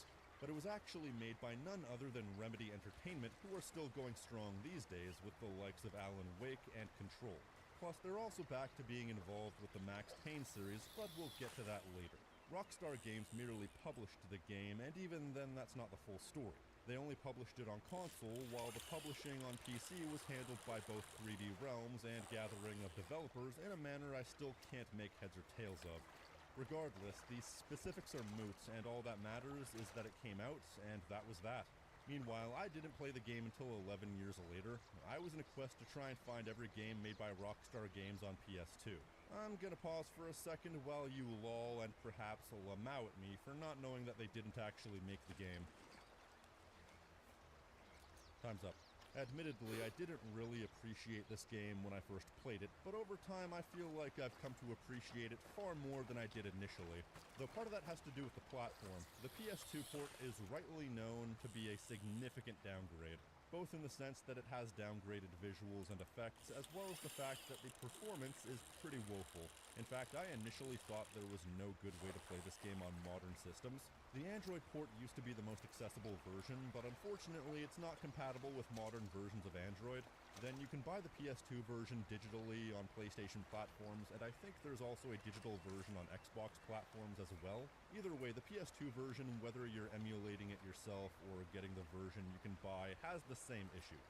I thought emulating the Xbox version would be better on account of the better hardware, presumably leading to better visuals and frame rates. It had one of those things. The frame rate was still a dumpster fire. Then there was the PC version. Now, let me tell you something. I don't often feel humbled by a game, but Max Payne on PC has humbled me on multiple occasions. In the past, I've spent hours fiddling with hex editors and installing patches to try and get this game to work to no avail. I did everything these tutorials told me to, and it never seemed to click. I thought to myself, there has to be an easier way to do this, right? It turns out, yes there is. Somebody made a whole-ass executable file to install all the patches on your behalf and modify the game's code to work on modern Windows. Hallelujah, praise be to Stan. I finally got to play this game, and not only that, but get to play the best version.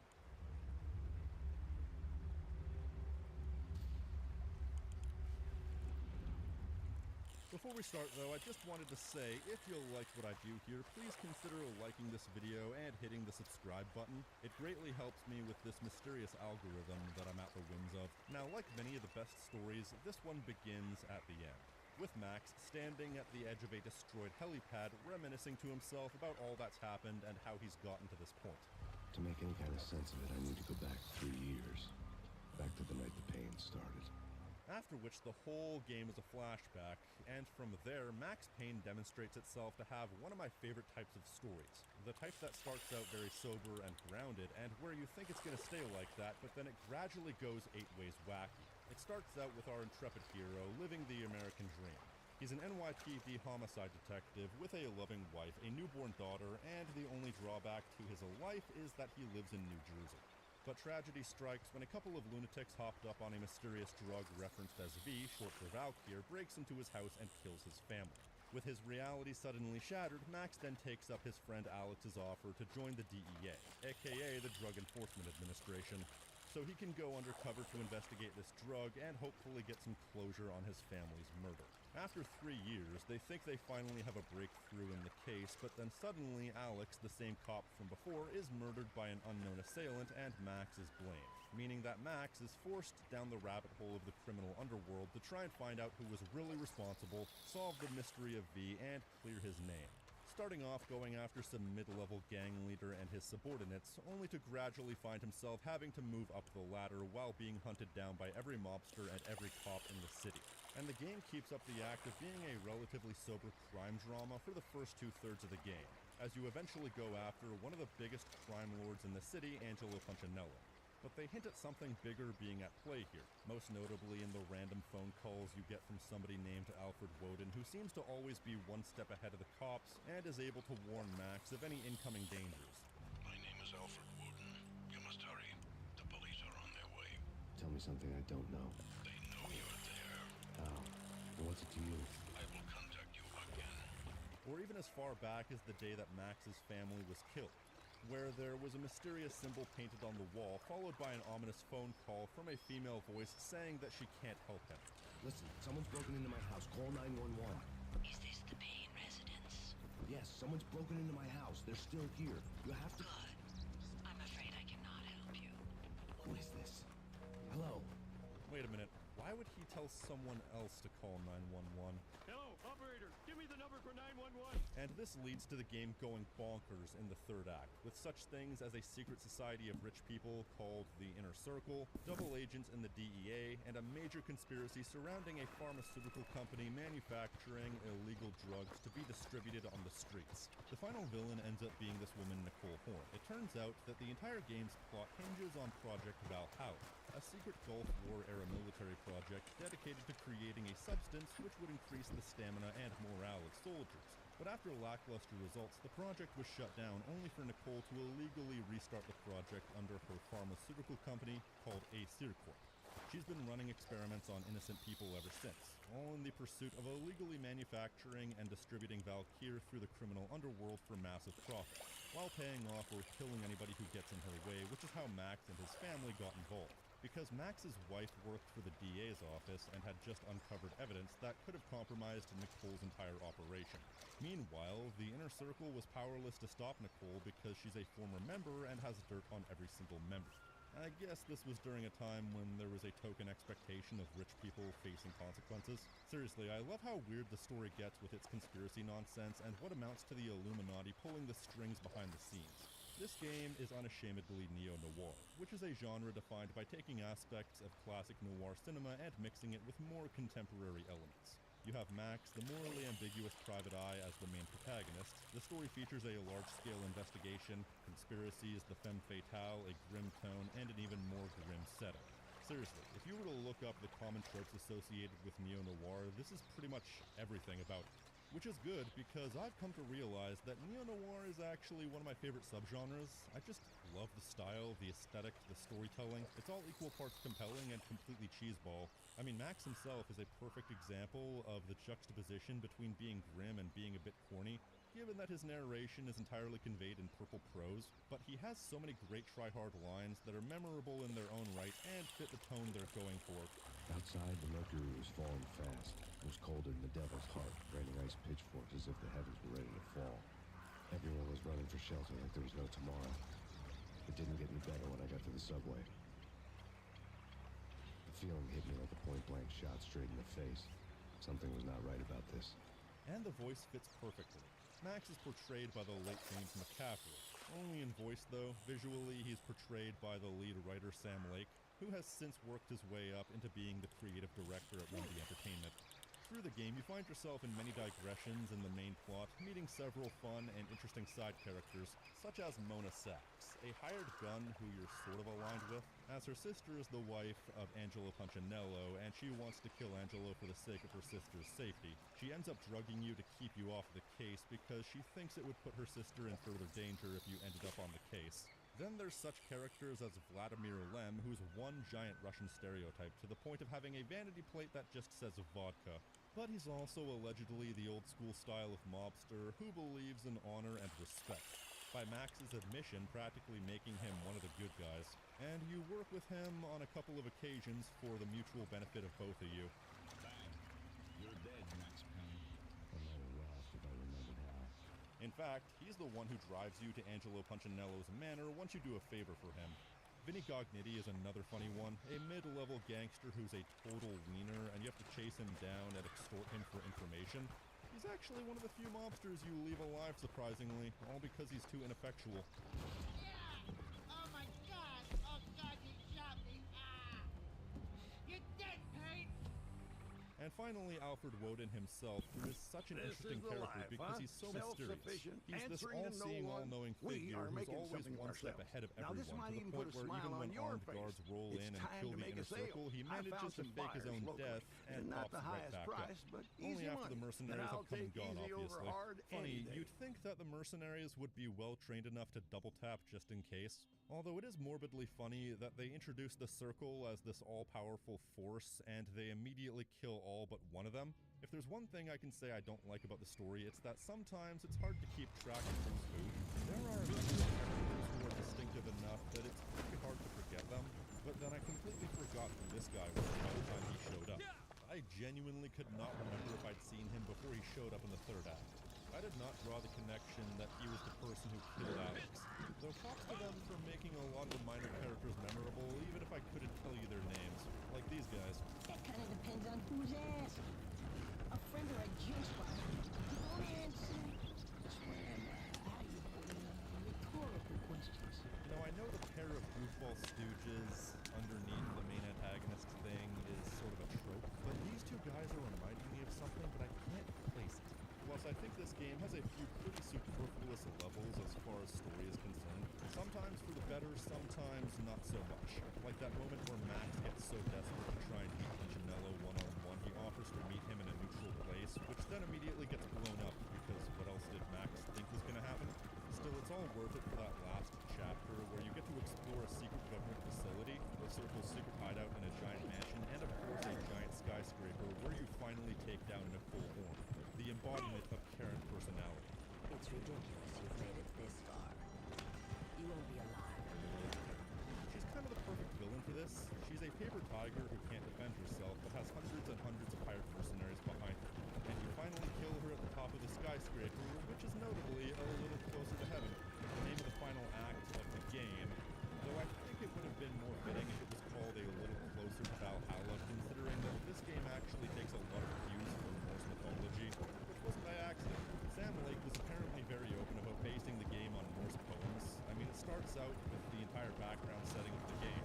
If you know anything about Norse mythology, and if you are a regular watcher of this channel, you probably do, you'd know about Thor, the great winter known to signal the beginning of the end, Ragnarok. And the setting of this game is in the middle of the big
Personally, I think it makes the story even better. It makes it feel much more deliberate in how it's paced and structured, knowing that there's a deeper symbolic meaning behind every creative decision. You can definitely tell that Sam Lake had a passion for Norse mythology, and I can appreciate it, especially because this was before Norse mythology became every third piece of media. I think it adds a layer to an already great game. Otherwise, it has compellingly cheesy writing, an incredible progression that goes into weird directions you wouldn't expect, a series of mostly memorable characters, and a very easily hateable villain. I give it 2 thumbs up. I think it proves that Sam Lake is a quality storyteller, though maybe a bit about himself, considering he basically made himself the main character of the fact that he made himself the face model for Max, but also the model for Max. For the record, I'm not judging. I would have done the same thing in his place. I will always be a fan of the fact that he seemingly just posted a JPEG of his face onto the 3D model, and then the 3D model never happened. The fact that he doesn't speak during the game, like at all. He has a little monologue for himself, but all his actual dialogue is pointing at his face. He's got to show his stuff. This is another thing they sort of take influence from. From what I understand, Sin City is the biggest influence on this game. It certainly gave the presentation a unique flair at the time. As far as visually presenting, it's unique and visually striking.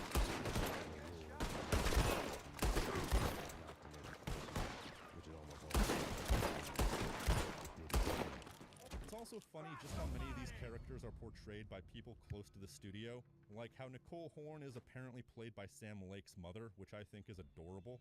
Though as stylish as the presentation of Max Payne is, and how fun and at times wacky the story is, it's not what people really know this game for. The one thing that people know Max Payne for more than anything would be the bullet time mechanic. Now to be clear, it didn't introduce the concept of bullet time into the gaming landscape. I'd like to be snide and say that The Matrix is the reason why bullet time slow motion mechanics are a thing, but the first game to do this style of combat was apparently Requiem Avenging Angel in 1999, the same year that The Matrix came out. But I would say that The Matrix definitely influenced bullet time gameplay after that, especially in games like Conker's Bad Fur Day, where there's an entire segment dedicated to The Matrix. Meanwhile, Max Payne was the one that put the concept of bullet time on the map, and also coined the name bullet time. And you can slow time just by itself, but Max Payne is also much more well known for his patented dive move, where bullet time activates during the dive. This combat is apparently inspired by John Woo style combat, something I'm only vaguely familiar with, but I do know the gist. As far as bullet time, it's been used in a lot of games to the point of being a bit passé, but this was the game that popularized it for a reason. There's something so inherently cool about diving around a corner and emptying an entire magazine into a group of enemies, and have them still collapsing as the time speeds back up. And it's not something you can simply ignore, because the game is kind of brutally difficult at times, so you need every single advantage you can get. And I think the stylishness of the game and the shooting combines to make something almost majestic in its elegant brutality. Or to put that more simply, make things cool happen makes me feel cool. And the audio-visual feedback is also good in its own right, so even the basic shooting, while nothing groundbreaking, is fun enough by itself to carry the action. How do you do? Good work out there before, eh? This is an extremely linear game, and the tight focus, design, and enemy placement gives you a good series of peaks and valleys in the action that keeps you engaged. Yet despite being linear, the game still does a good job at making these environments feel at least somewhat legitimate, especially in how you can interact with so much of the set dressing. There's no reason they had to program it so that if you interact with a toilet, it flushes. However, it's attention to detail like that which shows me the developers truly cared about the small details. But that said, the game is difficult, and I like that, but sometimes it can be a bit too difficult. Like, there were multiple occasions where I basically had to quick save before a particular encounter just to brute force the encounter until I got past it. The worst part of the game for me is the section at the bottom of the Valkyr building. You come up to a wide hall with 3 people shooting at you with grenade launchers. These things can kill you in an instant, and trying to line things up so you can hit them with a grenade launcher before they blow you to Kingdom Come is a work of supreme trial and error. I think I had to attempt this bit like 50 times before I got through. Maybe I'm missing something, but this is complete bullshit. You have to take out 3 of them, and you have time to get maybe 1 shot off. In some of the more difficult areas, there's definitely an element of getting good, which I like, but situations like this have no solution other than getting lucky. Another similar situation would be this time I got stuck in this industrial yard because there was a person shooting at me from 30 feet away who would one-shot me anytime I stepped out of cover. You know what he was shooting me with? A shotgun. If I had a week, I could not tell you all the reasons that's bullshit. Or this other time when I was fighting this minor antagonist who was shooting at me from across a hallway with an Well, Ingram, now, I was basically an wondering when automatic you'd be machine back. pistol, and I couldn't even get within 30 feet of him without dying. His shots were so accurate. The only way I knew how to beat this guy was to get Seems close enough to him everyone to with a trigger his rifle AI been hunting subroutine, which these would make of him run at me. Then I caught him in the doorway with a Molotov cocktail. And even that took ages because the throwing controls are more art than A lot science. of folk coming Granted, by some of the with these difficulty lately. might also be my fault because the console versions have aim assist and the PC does not. Meanwhile, I brute forced my way into being able to play this game with a controller because I don't like crouching over my desk to play games. I like to play games the way I like to watch movies or anything else leisurely, sprawled out on my couch. So basically, I have all the drawbacks of being on console with none of the benefits, but even still, some of the decisions they made can be a bit brutal. Another example would be this one level where you're given a hard reset to your weapons and have to build yourself up by using only a baseball bat, which would have been more fun if you weren't in a situation where half the enemies didn't have weapons that could one-shot you. Though I managed to get through that by abusing the AI using the baseball bat, which, yeah, the baseball bat can be very useful at times. It's kind of funny, actually. But I also think that this game is hard because they wanted to emphasize the bullet time element, because if you play this like a standard third-person shooter, you'll get your ass kicked. The dive isn't just for style points, it's also a bullet dodge. It helps you be able to shoot while also not putting yourself in the line of fire. Matter of fact, I'm not 100% sure about this, but I'm pretty sure the game speed to bullet speed ratio favors you more in bullet time.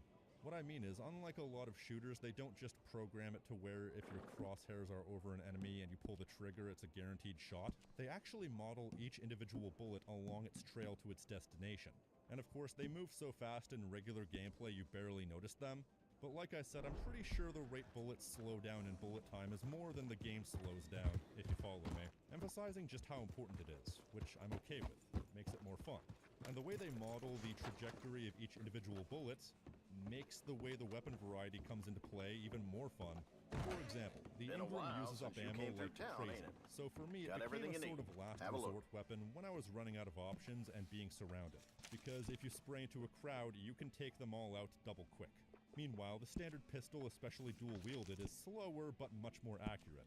I'd say every weapon has varying amounts of usability, and my favorite is of course the specialty weapons like the grenade launcher, which is so useful. So useful I paradoxically rarely used it because I'm saving it for an extreme situation that never seems to come, or the sniper rifle, which actually has some pretty fun sections built around them. Plus, Careful they're very playing useful cards in in this certain town, some real situations cheaters because it around gives here. you the ability to cheese certain Well, it's hard-to-reach always here enemies, if you want as to take you can another one-shot the very tippy tops of their heads in a way that means you can shoot them without them being aggroed. Plus, the shooting is also very well balanced. The game always makes sure that you have enough ammo generally, but not so much ammo for any one individual weapon that you can rely on one single weapon. The same goes for the healing items, painkillers. Unless you're bad, you'll usually always have some, but the game is well balanced enough that you'll always feel like you're in danger of running out. Yet you rarely run out. I think the only time I truly run out was at the very end of the game, but in that case, that's the perfect time to run out, so that's some really good balance. I feel like the painkillers thing was probably just for the pun, but it's funny how that ends up being a plot point later in the series, but more on that later. Though in fairness, there were some times when I didn't even feel the need to take painkillers because you die so quickly. It's hard to feel motivated to keep your character healthy when he can be one-shotted by a sniper from long distance, or even shotgun from long distance. Overall, this game has really grown on me over the years. It's an extremely fast-paced, exciting game that's stylish and fun in gameplay, story, and overall presentation. The shooting is fun, the level design is fun, and the unique elements of the gameplay are all fun. So with that said, what happens when you take that all away and put Max into a sequence where they essentially turn the game into a modern-style walking simulator horror game? These are the most well-known sequences in the game, for very good reason, and in all honesty, I'm still not sure how to feel about them. There are two separate instances in the game where Max is drugged and he has to go through a nightmare sequence. They're honestly pretty cool as far as nightmare sequences go. They turned the FOV slider up to give you a sense of disconnect from Max as a character. They put this weird filter over the screen, and they basically turn on moon gravity, making you move slower but making you jump far higher. It's pretty cool in that sense. The first of these sequences is kind of annoying because you need to navigate a maze of samey-looking corridors, but at the very least it's not too bad. The second sequence is harrowing as hell. It starts off actually really cool with this repeated room trick where you have to examine the things on the desk enough times before you're able to move on, and they do this weird fourth wall break where Max sees that he's a fictional character in a graphic novel and then a video game. You're in a computer game, Max. The truth was a burning green crack through my brain, weapon statistics hanging in the air glimpsed out of the corner of my eye, endless repetition of the act of shooting, time slowing down to show off my moves, the paranoid feel of someone controlling my every step. I was in a computer game. Funny as hell, it was the most horrible thing I could think of. It's funny because it's true. It's really trippy and in a good way. But then they get to this sequence a bit later where you have to navigate this maze of blood trails, and I hate this. This was already annoying when it was done in the first nightmare sequence, but at least it was short and you could cheese the whole thing in like 2 jumps. In this case, the pads are just as narrow and easy to fall off, and you have to deal with multiple levels of this sort of thing. And the screams, those screams echo in my mind. There's a really disturbing scream that plays at certain points. I don't know what the trigger is. I used to think it was falling off, but I've also heard it happens when you reach a dead end.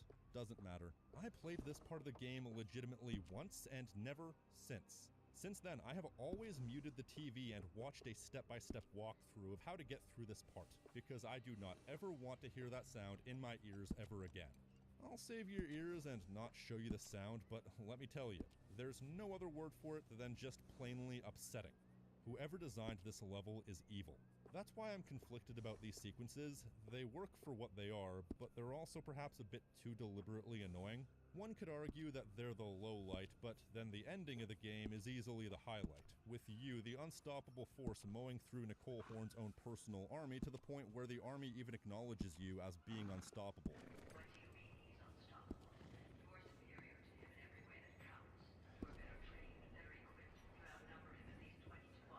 She tries to get away only for you to drop a mast on her helicopter, finally ending her miserable existence. And fun fact, if you happen to fall off the building, they actually went through the effort of showing the entire fall. Is this what the kids refer to when they say someone's fallen off? Though suddenly I'm reminded of someone else with the last name Payne, but let's not go there. From there, Max gives himself in, but Alfred quietly communicates to Max that he will take care of everything. At this point, the story is somewhat open for a continuation, but nothing obvious springs to mind. But they did in fact have a direction worth exploring, hence Max Payne 2, The Fall of Max Payne.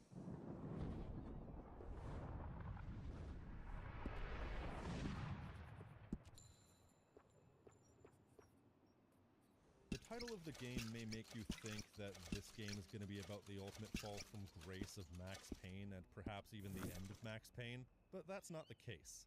There are a lot of things that title could be referring to. It could be referring to him falling for someone, it could be about him losing his status in the police force on account of working with criminals and even killing a cop at one point, or it could refer to the fact that the dude falls down massive drops multiple times. Guys, Max is just a regular guy. He should not be surviving all this trauma. Or maybe it's all of the above. Now, when it comes to being a direct sequel, this is about as direct a sequel as you could possibly get. To the point where if you're not intimately familiar with the previous game, you're probably gonna have a bad time. So basically, the story was always going to base itself around the remaining characters, including those whose fates were ambiguous. Mona Sachs, Vinnie Cognitti, Vladimir Olem, and Alfred Woden. Thankfully, the story is mostly centered on these characters. There aren't as many minor antagonists that barely get any screen time this time around. Like last time, the story starts at the end, then bounces around the timeline a bit, with Max standing over a dying woman whose identity is somewhat ambiguous. Then after that, we jump to about halfway through the story with Max being rushed to the emergency room, waking up half dead and wandering around the hospital until he stumbles across his boss, Jim Bravura, a character who I honestly couldn't remember was in the first game or not. For the record, he was. He's shot and presumed dead, but it turns out he's later saved in emergency surgery. After this, Max stumbles across a dead woman on an operating table before things go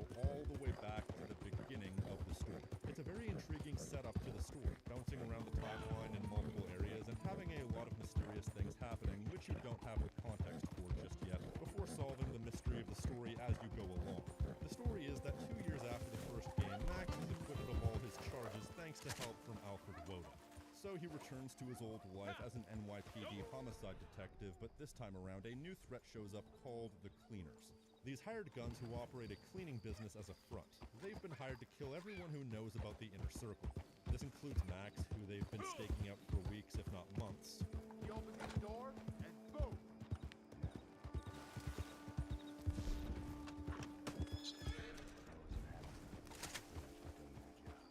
Among other targets include Mona Sachs, who we saw get shot at the end of the previous game, but her body mysteriously disappears and she shows up here alive and well. Proving that old trope in fiction, if you don't see a body, they ain't dead. The mystery of who hired the Cleaners and why they're doing so is the big mystery that surrounds the story. Unlike the first game, Max Payne 2 doesn't get quite as weird in the third act, nor does it evolve quite as much. The mystery is pretty much the main plot for the entire game. There are a few things that do develop as the game goes on, a few twists, but a lot of it's about as unpredictable as the sunrise. For example, they make a big deal about how Vladimir Lem has ended his life of crime and gone straight. He buys out the Ragnarok nightclub that we ransacked in the first game and is converting it into a restaurant. We save him early on because the Punchinello family, now led by Vinny Gognitti, is attempting to take him out. Why? Because they still have an axe to grind against Vlad from the previous game. That was a minor subplot in the first game, that Vlad's gang was feuding with the Punchinello family, hence why Vlad had us do a favor for him by ransacking the shipping freighter. Though it's funny to call it a minor subplot when the dude blows up a building at one point, but in the grand scheme of the story of the first game, it is somewhat incidental until it isn't.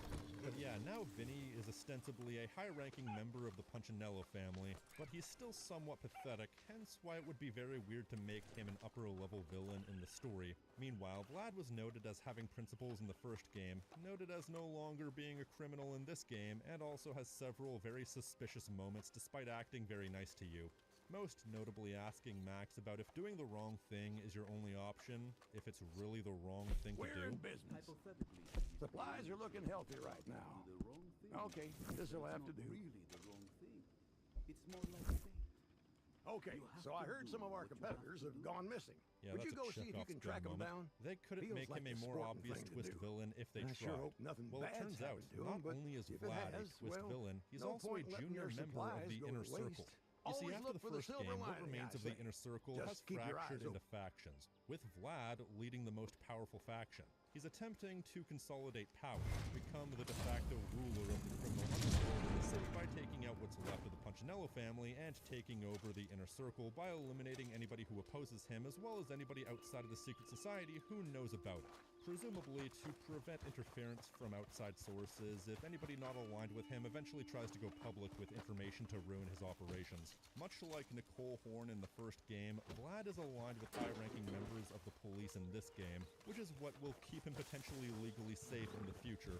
See, this is one of the more interesting aspects of the mystery surrounding the game, is that there's this new character named Detective Winterson who acts as your main opposition within the police force, sabotaging your attempts to solve the case, but in a completely plausibly deniable way. As I was trying to tell the detective, the place was crawling with guys in gray overalls. They sure as hell weren't cleaning the place, but she wasn't too keen on listening to me. It's hard to say who was out to kill who, but the chick I just fingered and the men in jumpsuits, they got into a serious firefight. I mean, Max is attempting to solve the case by aligning himself with Mona Sachs, who's a wanted criminal, so she'd be within her rights to stop him even if she wasn't secretly aligned with Vlad, to the point where I think they only established that to make it less morally ambiguous that Max straight up kills Detective Winterson at one point, but having to work outside of the law in order to save your ass from a mysterious group of criminals working for an unclear boss is probably the most interesting part of the game because it creates some compelling moral ambiguity and drama based on the different moral standings of the two characters. You know, with Max and Mona partnering up and being on the same side despite working both on the inside and outside of the law. There's no question that the police, as they were never going to be able to solve the case before you found yourself in a body bag. So Max is torn between his duty to do the right thing, do things by the book, and his desire to stay alive. Especially because Mona actually has contacts within the circle who can help them. And Mona Sachs is a compelling anti-hero who puts up a facade of being a cold-hearted killer who gets shit done despite actually caring deeply about Max. I think people tend to overstate the depth of their relationship. I know some people take exception to this, but I think Mona is absolutely a rebound fling. To me, it comes across as two people in a horrible situation finding comfort in each other. I don't think it goes any deeper than that. Not that it really needed to, and it does make for some palpable tragedy, especially when you pick up on the fact that the woman who is dying at the beginning of the game is Mona, or when you pick up on the big twist with her. You see, Vlad being the bad guy is the obvious twist, but there are some less obvious twists. In this case, the fact that Mona was actually hired to kill Max himself. Not only that, but hired by Alfred Woden himself. Because Alfred Woden knows that Max is basically John Wick 1.0, and Alfred is eternally afraid of Max finding out that Alfred himself is partially responsible for the death of Max's family. You see, the files that were sent to the DA's office that got Max's family killed were sent to the DA's office by Alfred himself as a way to intimidate Nicole Horn. Woden sent the Project Valhalla file to the DA to put a scare on you. Your family paid the price. Alfred knows if Max ever finds out about that, he's dead, and so he wants Max dealt with preemptively, but inadvertently picks the one-hit woman who couldn't go through with the job. So everything about their relationship was tragically doomed from the start.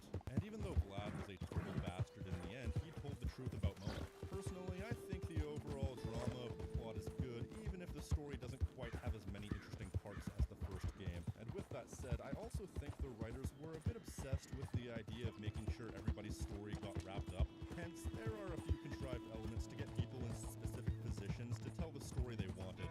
Like I've already mentioned how weird it is that Vinny, as ineffectual as he was, ended up getting promoted. But then, if he was as powerful as he appeared to be, you know, being able to give Vlad a run for his money, then Vlad suddenly getting the better of him off screen and stuffing him into an exploding mascot costume doesn't pass the sniff test. He's either powerful or he's not. Pick one. Or how they needed to find a way for Vlad, a person never even previously established as part of the circle, to be able to suddenly be part of it and find himself in a position of power over Alfred. Because surely Alfred in his previous iteration was too cunning and too in control to have somebody supersede him. Well, out of nowhere, he's on death's door with cancer, and as such, his men lost confidence in him. So there are a few parts that really push credulity, but generally the mystery combined with the tension of everybody on the circle's hit list being gradually picked off is something that keeps the story moving in an engaging way. The unfolding mystery and the constant state of impending doom is great, as you face off against this unknowable force with seemingly limitless resources. There are hundreds of cleaners, and every time you kill them, there doesn't seem to be any less of them.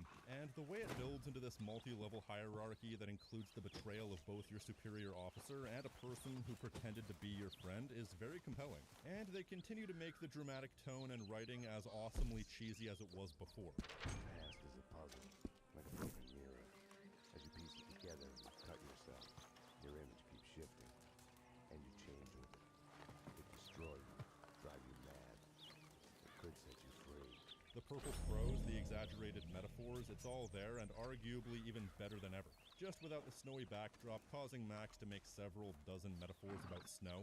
Then again, it's called The Fall of Max Payne, which might be lost on you people in the UK, where The Autumn of Max Payne might have been a better name. Of course, James McCaffrey reprises his role and is just as good, although they did give Max a brand new face.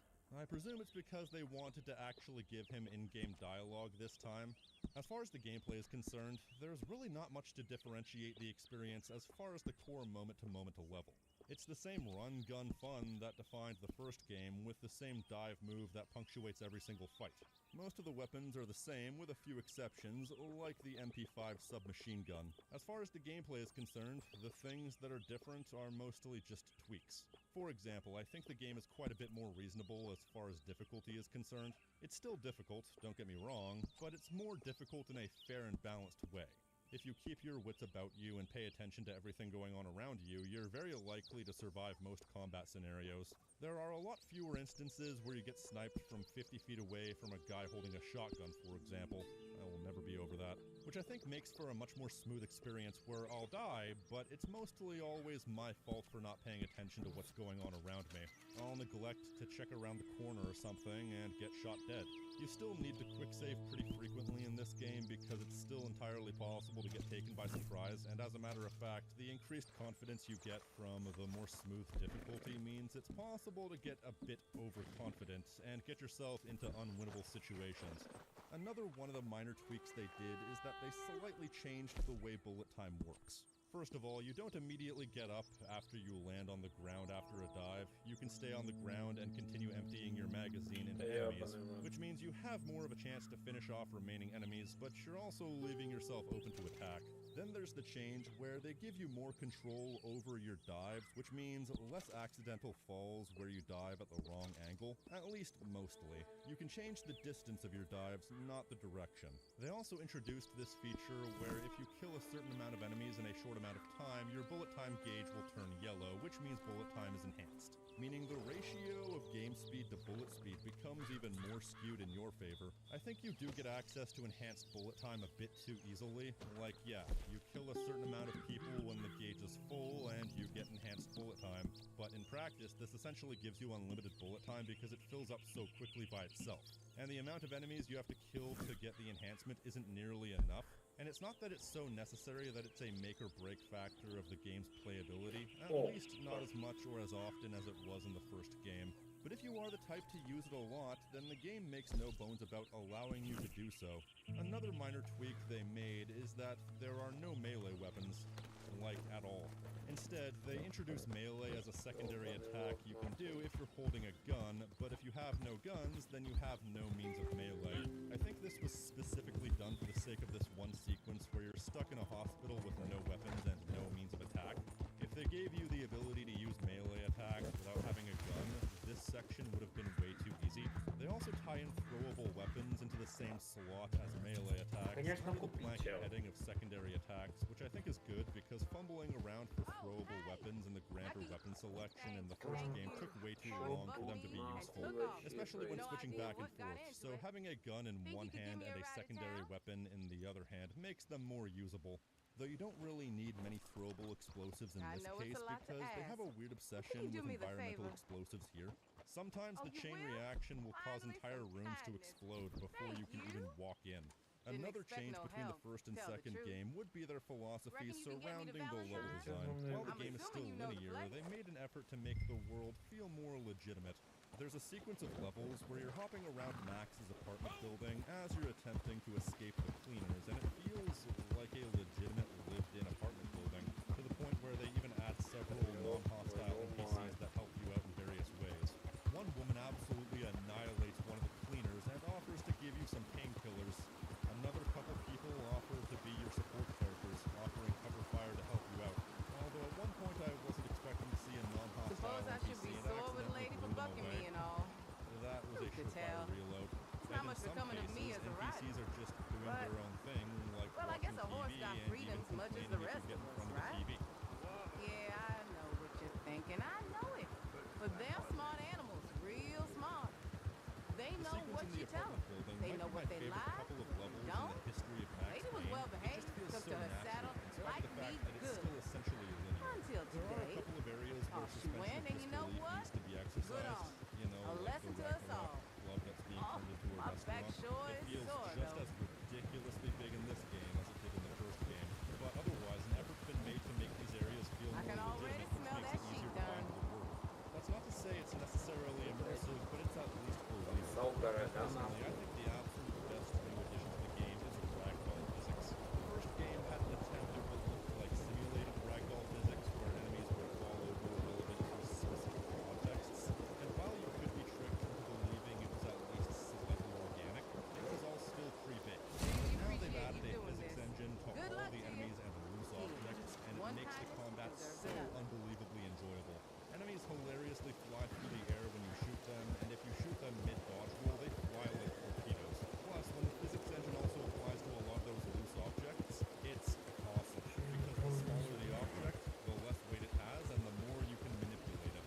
At times, I was almost having more fun manipulating physics objects and making them go flying than I was with the combat, which is no small feat, I assure you, because the combat is so fun. I feel like when you take the game as a whole, it feels like they went into it with a philosophy of if it ain't broke, don't fix it. They spent a lot of time refining the process and improving the little bits and pieces that needed to be improved, but largely, there's so much about this game that feels unchanged for the better.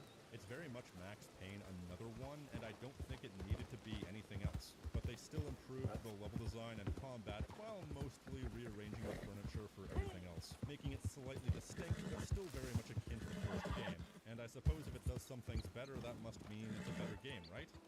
To be honest, I still think I prefer the first game. I feel like it's far more consistent all the way through. Even the weaker levels, like the exploding restaurant, come and go pretty quickly. Whereas I feel like most of the bad parts of Max Payne 2 are worse than the bad parts of the first game, with the exception of the nightmare levels.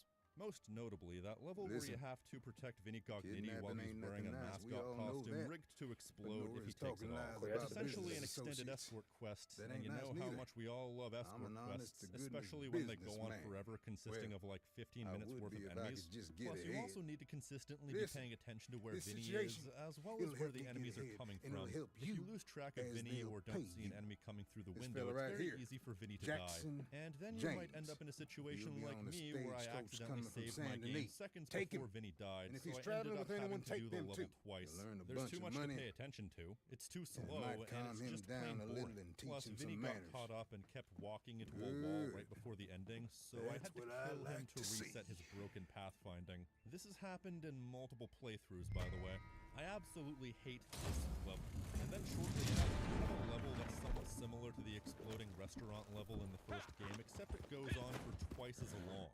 Then at another point in the game, you have another section where you have to protect Max from a vantage point using a sniper. So it's combining the qualities of an escort quest where you have to consistently be paying attention to where Max is and where the enemies are coming from. And this also goes on for way too long. And it's funny, in the first half of this section where you're playing as Max, exploring the level in what feels like a quasi-open-ended way, I thought it was great. Meanwhile, once you start playing as Mona, aside from the section I've already mentioned, you're just going through areas you already went through.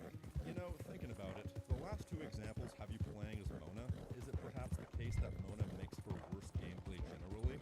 Probably just a coincidence, but then again, would I rather play these levels or the nightmare sequences in Max Payne 1? I don't know.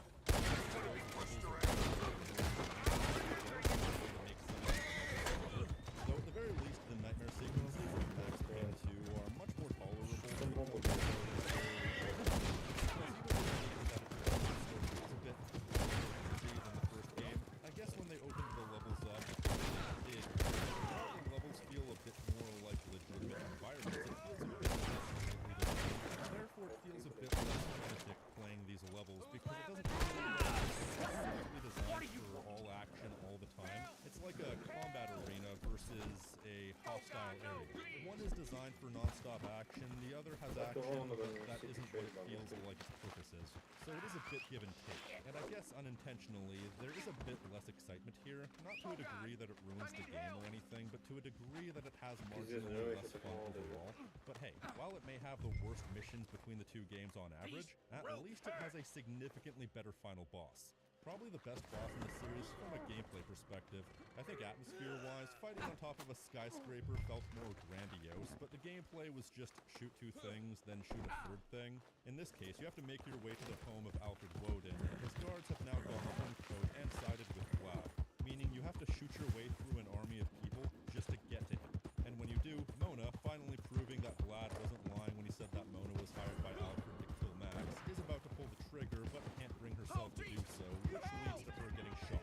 Then Alfred himself unceremoniously dies when he's shot attempting to fight Vlad, which means at this point everyone is dead or died. The last two people standing are a badly wounded Max and Vlad. It's down to you two in a fight to the finish. You have to hide in Alfred's panic room while the place explodes, you have to kill dozens of people, you have to hopelessly hide behind this ramp on this chairlift to avoid being shot, and you finally meet Vlad at the top of the mansion. And you have to shoot a bunch of cylinders holding the platform up, but he's still out of view. Then you have to shoot the cylinders to drop a spike on Vlad, which forces him out to the road. And then you lay into him with every last bullet you have. And finally, it's over. Vlad falls to earth while the SWAT team is surrounding the mansion. You say your final goodbyes to Mona as she bleeds out on the floor of the mansion. However, if you beat the game on the hardest difficulty, you unlock an ending where Mona actually survives. Unfortunately, that ending is not canon according to the third game. Then again, the third game barely even acknowledges Mona. It's possible she could have survived, but then they broke up for other reasons. Then again, it makes the emotional credits theme a bit less emotional if Max isn't the last one standing. Yeah, they licensed the song called Late Goodbye by Bullets of the Fall, and instrumentally it's alright, and it makes sense tonally, but this isn't my type of music. The singer's voice just doesn't do it for me. He's a bit too whiny. Fun fact as well, there's a maintenance guy in the apartments, and he's listening to this song and will even sing it out loud. You can go through the entire song if you stick around long enough.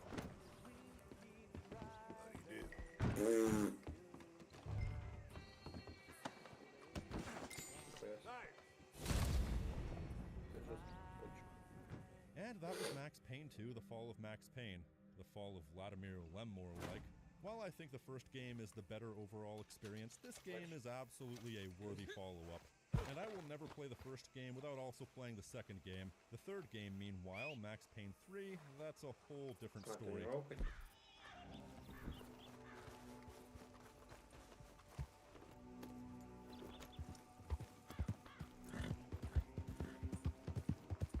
So, what exactly happened here? Well, it may surprise you to know that apparently the Max Payne IP was sold to Take-Two Interactive back in 2002.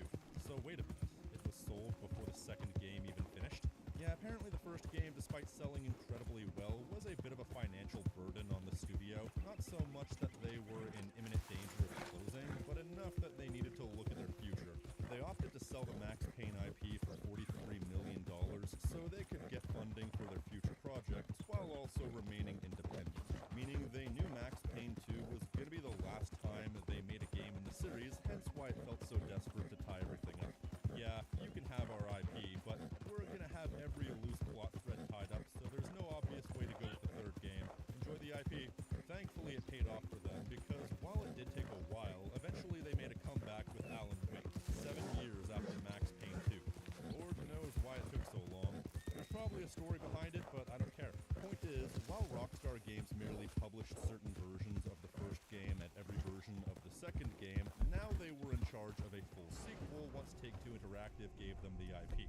Specifically, it was handed over to Rockstar Games Vancouver, the same people who made Bully. Hell yeah. Bully's one of my favorite games ever. Also, whenever I mention Vancouver, I usually sarcastically say go Canucks, but given the run they're on right now, I can't even say that ironically. The game was casually announced by Take-Two Interactive in 2004, and then nothing. The game entered development hell for years until the game was announced to come out in 2009. And the release date was pushed back and pushed back and pushed back some more. There were a lot of issues behind the scenes that led to this game taking so long to make. Issues too complex and too numerous to go into here, but it's hilarious in a cosmic sort of way that through it all, the game ended up costing over $100 million. For that era, that was insane. But that doesn't matter as long as the game ended up being good, right? So how did it turn out? You know, I don't mean to be harsh or anything, but my opinion on this game has soured very much over the years. I really liked it when I initially played it back in 2014. I found myself enjoying it less on my second playthrough, and now on my third playthrough, there's a lot about Max Payne 3 I find indefensible. I know that when the game came out, Max Payne 3 was unpopular with the fans. I'm not sure if that's still the case, because for a lot of controversial media that was perhaps overrated in its day, there usually comes a point where the pendulum shifts. Это рофл, блядь, как это нахуй? Вы чё, дебилы? Does the same apply for Max Payne 3?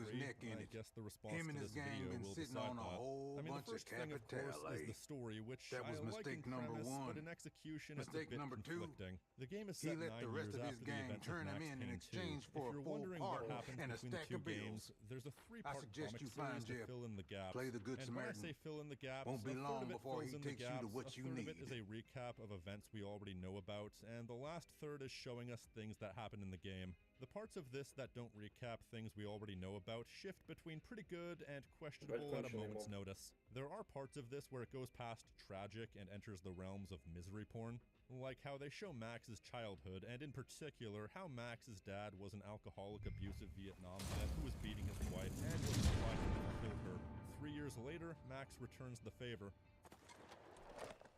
There's some cool stuff, though, showing us as yet unseen events, including how Max met Michelle, a flashback to a couple of investigations alongside Alex Balder and Detective Winterson. The Detective Winterson flashback doesn't exist for any other reason than to re-establish that Max killed her. But the Alex Balder flashback is pretty interesting. It's a small snippet that shows us the bond that Alex and Max had, to the point where Max considered Alex his best friend. It helps recontextualize his death because we don't see enough of Alex in the first game to really understand how much the death affected or could affect Max. Turns out quite a bit, and most interestingly, this comic series shows Max's final days on the Force, where he agrees to quietly leave the NYPD in exchange for a small pension because the public perception of Max is far from the perception of the following which he spirals into alcoholism and drug abuse. As well as establishing context relevant to the power vacuum that was left behind in the wake of the Circle's dissolution, what remained of the criminal underworld was fractured and eventually taken До care речі, of. там же є якась у нас в телефонах сканування. Face Anthony DeMarco. He became the new leader of the criminal underworld in New York, and even successfully got into the pockets of the NYPD, proving that the more things change, the more they stay the same. And now a broken, pained, and waiting for death Max is resigned to the idea that he can't do anything. You want to know how much relevance this has to the actual game? Я минулого разу заплатила 800 гривень, я нафігевши. Накидала і туди, і сюди. І так він мені 2 рази там зробив. Shows how Max is forced out of New York. Chronologically, the plot starts with Max in his favorite bar getting drunk on self-pity. He runs into some trouble with Anthony DeMarco Jr. and his gang trying to get a rise out of him, only for Max to be saved by someone who claims to be an old friend from the academy, Raul Passos. But Anthony and his boys come back later to get back at you, and Anthony goes one step too far when he punches an innocent woman, leading Max to shoot the guy dead. This then leads to a series of conflicts where Big Cheese himself, Anthony DeMarco, tries to take you out for killing his only son. After a series of conflicts, Max and Raul manage to escape the city. To me, this is actually a glimpse into what I wish the game was, because this whole thing between the prequel comic and the flashbacks themselves feel very much Max Payne. There's a new gang that's risen from the criminal underworld who have taken over where the Russians and the Punchinellos are left off, and have effectively taken over the city. So an aging, broken, retired Max Payne has to come out of retirement for one last caper. Now a vigilante working outside of the law, he has to work to take out a new criminal empire, and since he's a vigilante, he has to not just fight against the criminals themselves, but the corrupt police force as well. And Jim Rivera died in the comics, so that's a perfect opportunity to introduce a new police chief character, this time a corrupt one. That sounds like a Max Payne game, but instead what happens is Max does something completely uncharacteristic and runs away. This might be a nitpick, but what happened to the Max Payne that was able to single-handedly kill most of the criminal underworld in the previous games? I mean, sure, Max is a decade older and now is an alcoholic, but that can be part of the drama. He's older, so what used to come easy to him now takes twice the effort, but he's still the same person underneath it all. But what exactly is the plot then? Well, Raul came to Max to try and recruit him for a private security gig in Brazil. He was initially hesitant, but now he takes the offer and leaves behind his old life, just like that. Months later, the game begins in earnest when he's running security detail for the Bronco family, one of the richest and most influential families in all of Brazil.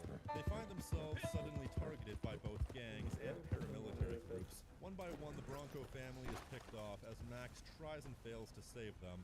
This leads you into a larger conspiracy about a plot to consolidate the Bronco family fortune, as well as a conspiracy surrounding a secret underground organ trafficking ring. I am a doctor. I help people. What have you been doing here? I'm edgy. I got ants in my pants. I'm discombobulated. Give me a calmative. Slow down, sir. You're going to give yourself skin failure. To be honest, aside from the weird disconnect between how this game and the first two games were presented, I also find that this game has the weakest story of the three by a significant margin. First of all, I find the plot of Max Payne 3 to be a bit confusing, and not generally because it's hard to follow, but because I find this game is filled with so many boring, forgettable characters. Trying to follow the story requires you to remember like 2 dozen characters, most of which only appear once or twice. I mean, sure, there were a couple forgettable minor antagonists in the first game, but they didn't need to be that memorable because they were barely involved in the plot. The villains that actually mattered were very memorable. But seriously, gun to my head, I could not remember any of the character names without Так а що це воно? Бензин? remember if Що ви не бачите? or if they were from an earlier scene. Дивіться It's на easy мене. enough to follow for a Так. while. The Bronco family is being targeted, and your attempts to save them are hopeless.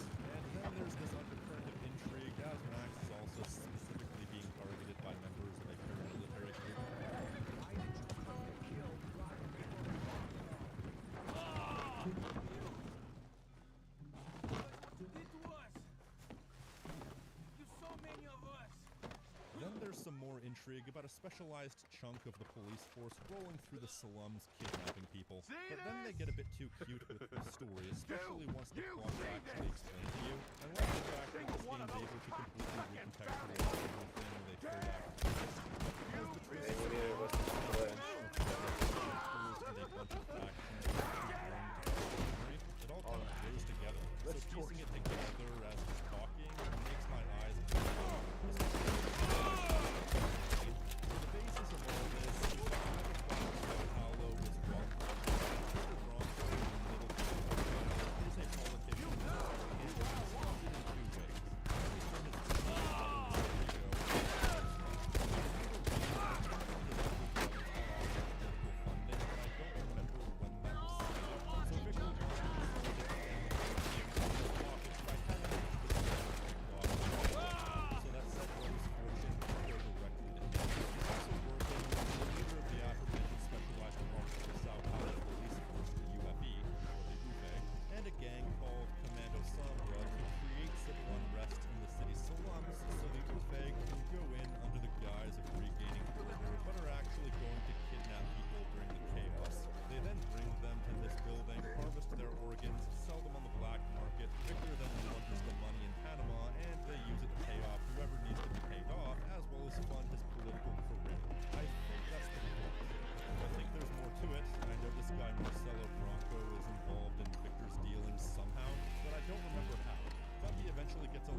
shootouts and position it as Max snapping and killing his employers. Or at the very least, they want to frame it as Max working with these gangs to take them out. Makes sense. But then it starts to lose credulity when it's also expected that he's going to take the fall for the organ harvesting operation. Once again, they don't go into great depth with how he's the fall guy in this whole operation. But either way, they needed someone to blame if they got caught, so it's within reason that they also want him to take the fall for this. But that's a bit too much to pin on a single guy, especially a guy whose entire alleged fortune is based on his day job. I guess it makes more sense when you realize that Victor and Armando Becker, the leader of the specialized police unit that are doing all the kidnappings, are working together. So with the right amount of money and corruption, it doesn't matter how unbelievable a story is, and anybody not important enough to take it at face value aren't powerful enough to say otherwise. Then anybody who's powerful enough better take the money and keep their mouth shut, otherwise they'll find themselves with 2 self-inflicted gunshot wounds to the back of the head. With that said, the critical flaw of their plan is that it required Max to die at some point because dead men can't defend themselves, especially when the final level has you trying to destroy Victor's jet while it's on the runway. To an outside observer, if Max died here, he could easily be labeled as a terrorist, but the fact that he lives and is able to testify with the help of his top friend is the only way that makes sense. But it's a twist that would have been better served in a story that wasn't so boring, quite frankly. The story just feels too grounded and too lifeless. It does evolve in a similar fashion to how the other games did, feeling like a small story and gradually building into this much larger, much more conspiratorial story, but still has more of a tone akin to a CSI episode rather than something a little bit more noir, something equal parts cheesy and dramatic. It's not even set in a gloomy area. It's a nice and they don't go anywhere fun with this. Experimental drugs or secret societies, it's just a very grounded crime drama. Plus it doesn't help that the actual structure of the game feels kind of there's a significant chunk of the game that dedicated to tracking down hostages. Like, there are a few missions that don't involve this or that chunk of the game, but the hostages are still the main focus of the overall story. If you finally manage to rescue them, only once you do that and get out of danger does the actual plot kick in.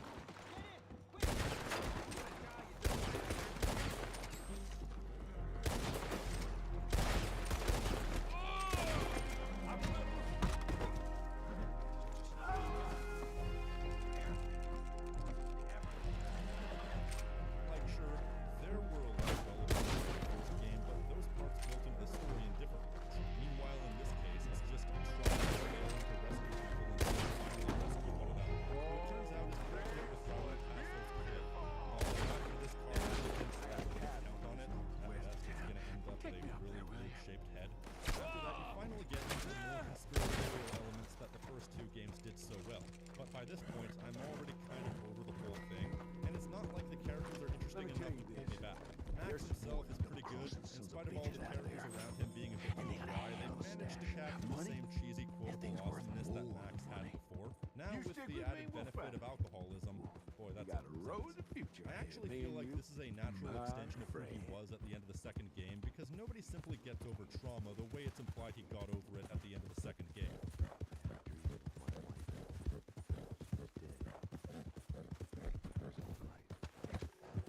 His trauma ruined his life, it ruined his career, and now he's dangerously addicted to booze and painkillers. Probably on account of all those painkillers we forced him to take, but as I discussed in this video, while his character arc is good in theory, it's mishandled. The character arc of a man allowing his vices to take over his life so he's unable to do his job properly and lets the people under his protection be captured and killed, that's good. And the idea that he goes sober so he can get back control of his life and of all the things he should have been doing all along, that's great. But they ruin it, among other ways, by making painkillers still be the healing item, and they don't even bother to justify it in the story. I don't care if the booze was his primary vice, if they're making him get over one of his addictions but not the other, it's a half-assed plot point that could have easily been justified if they put any effort into it whatsoever. It kind of just goes to show you the confused priorities this game has, and the weird decision-making process that went into it, such as their decision to ditch the graphic novel aesthetics. I don't think that's too big of a deal. They're trying to make this game a bit more of a personal journey, and as such, they decide to instead manipulate the visuals, text pop-ups to emphasize certain things, distorting the colors and tracking all to make it feel like this game is truly from the perspective of Max, and we're seeing it through his skewed blurred vision, weird by years of abusing his body. I think if they decided to have the noir atmosphere and mixed it with this different style of presentation, it could have really worked out. Unfortunately, no. However, I don't think what could have ever worked is the soundtrack. Let me tell you something.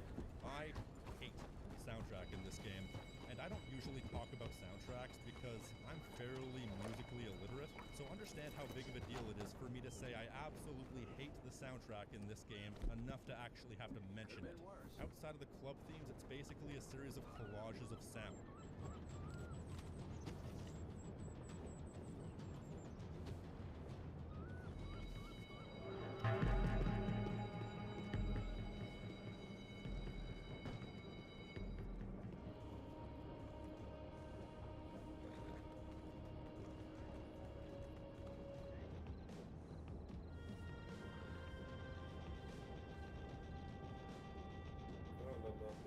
Just white noise chaos that is outright irritating to listen to.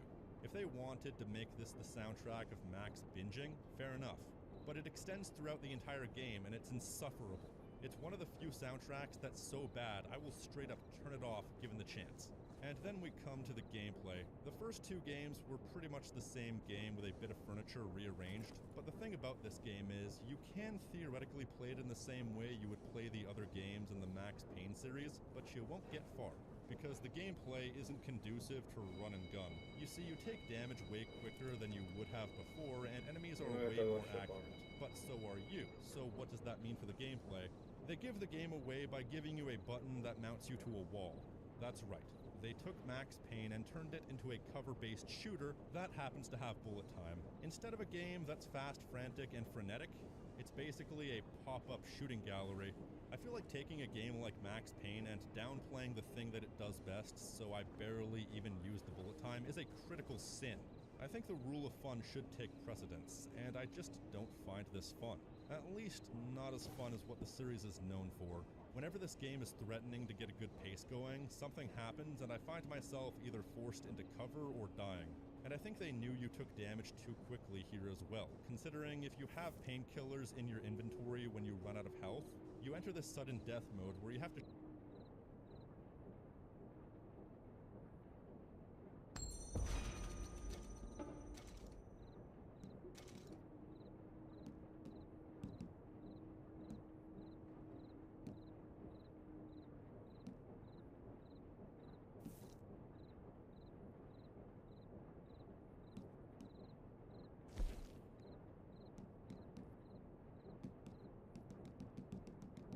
Ебать, гадина.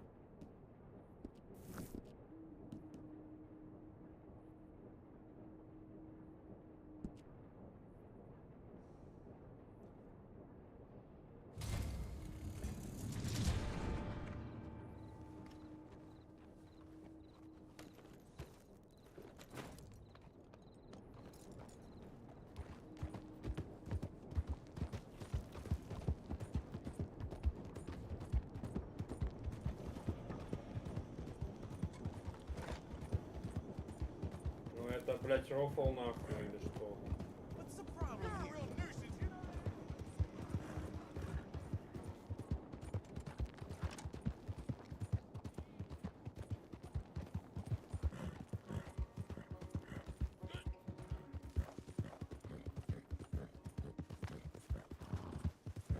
Ну чё, первого убить, блядь, не знаю.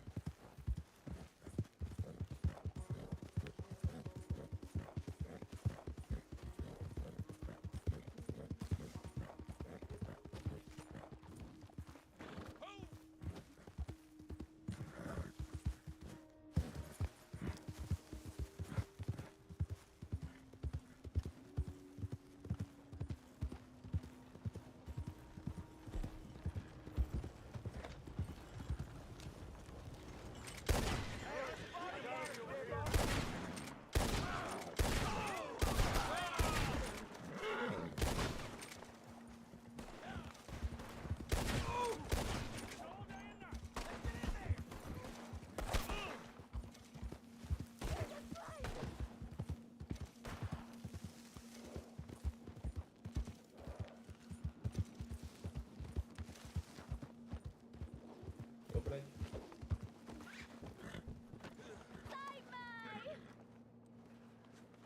Help me! Please! Come on out and die, boy! Dad, help me!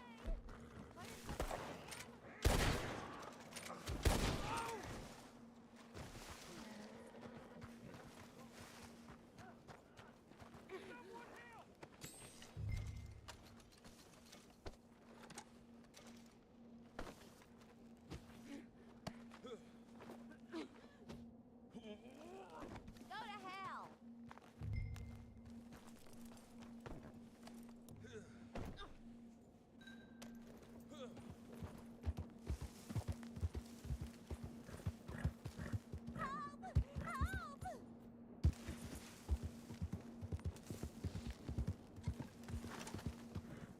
Dang!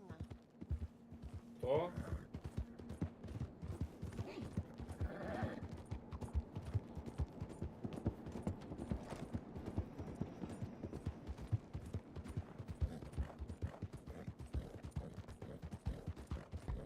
Stupid man.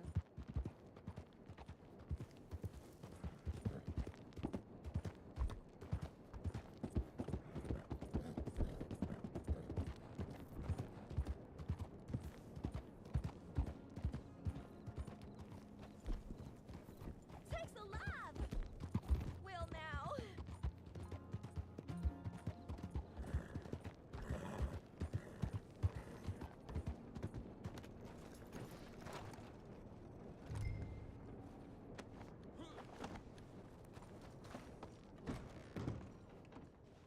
I'll get you paid right after you toss him in the cell.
Looks like they put up quite a fight and lost.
Чё ебанул?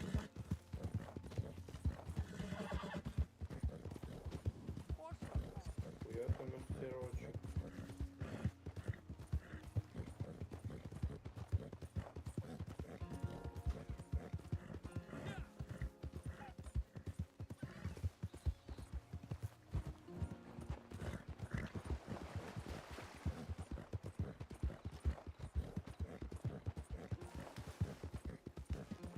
Бать.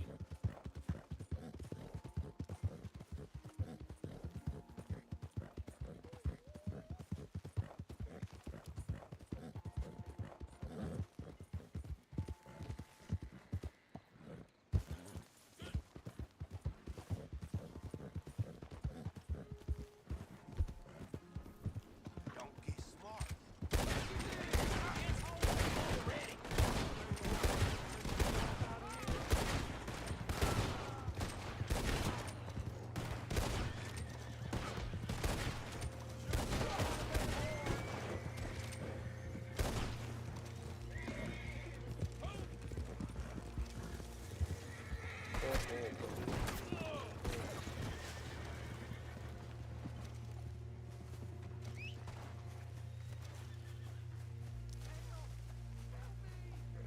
Ну это рофл вообще, ты куда, блядь, стреляешь?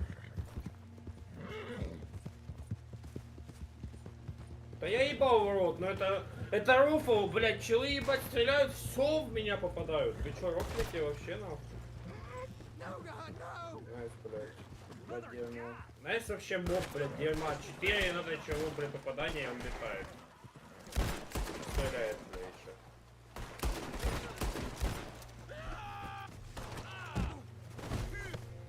You out of your mind? What did I do to you? I'm out of here. Sweet Jesus!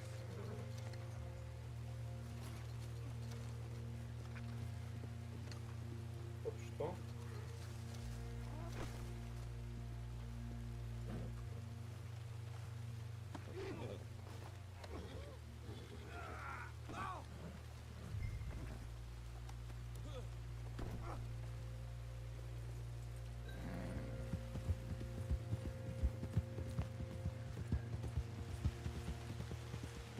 What in the hell?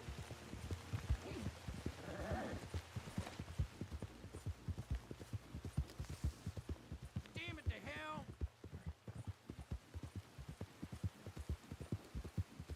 Someone do something!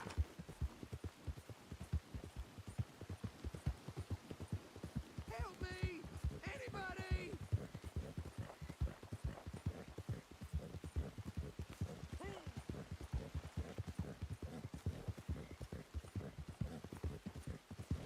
Son of a whore!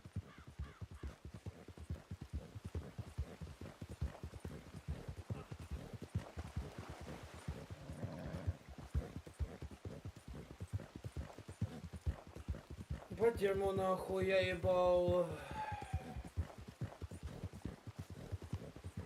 I can't take this. For the love of God, help!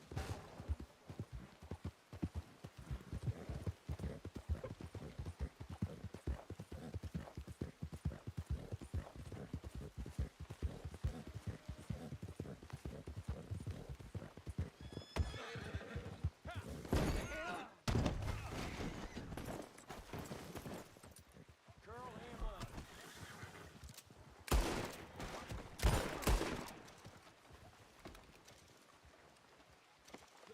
Untie these ropes now!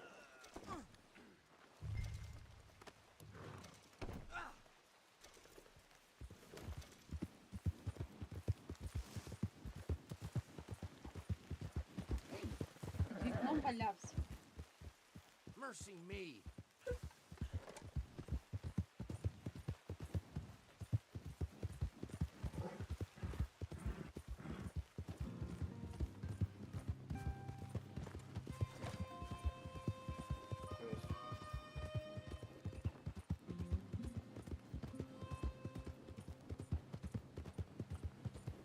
I'm out of here.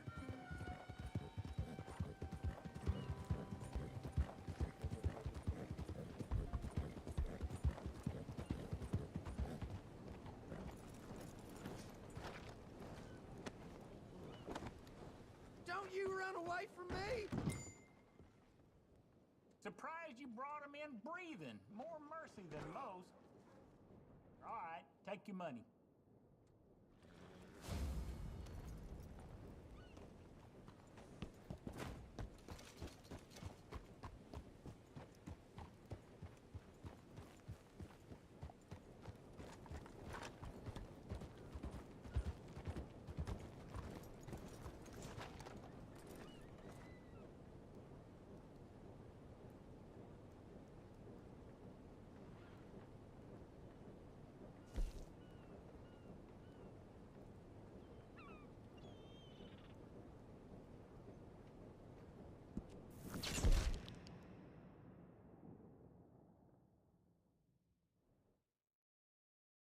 Что, блядь?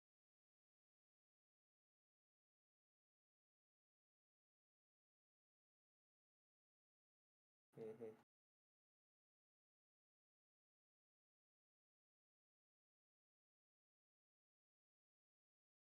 Что?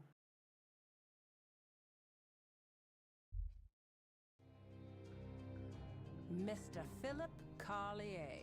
I don't know where to start with this one.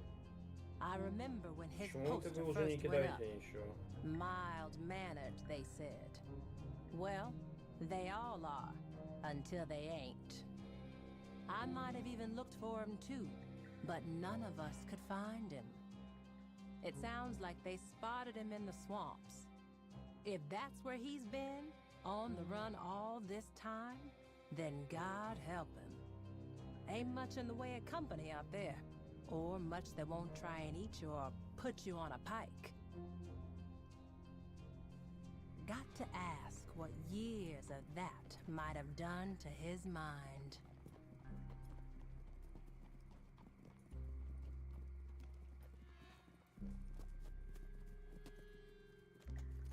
You're here. Ну, блядь, лейкайся, долбоёб. Thank heavens you're here. See, I've been here for, must be years, trapped. See, I thought no one would ever come. Philip Carlier, the Castile Cotton Company chief clerk. But, I'm sure you already know that, given why you're here. My, can't imagine how it must look. Oh, no time for any of that. Now, if you'll just let me... Oh, I was so hoping for someone to share this with.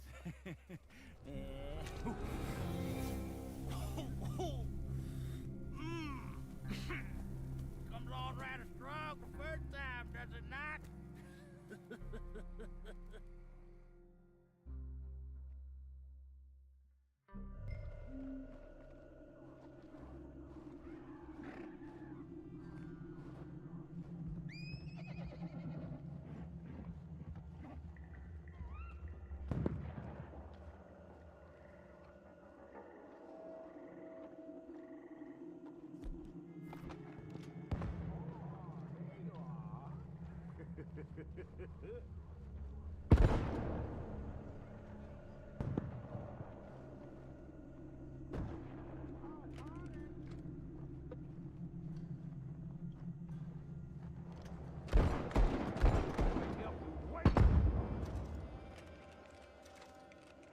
Мама, це що за бомба?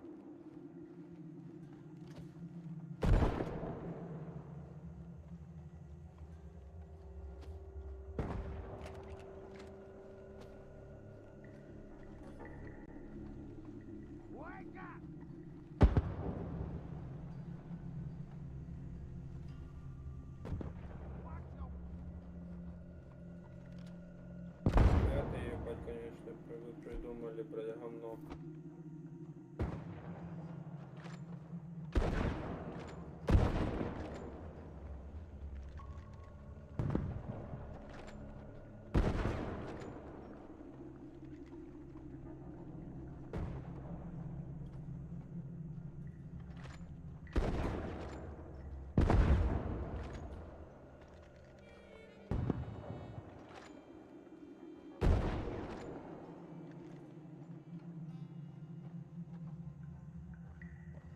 Так нахуй, блядь. Да ёпта.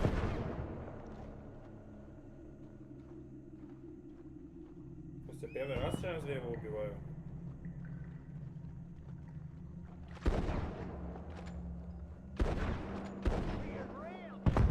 О, блядь.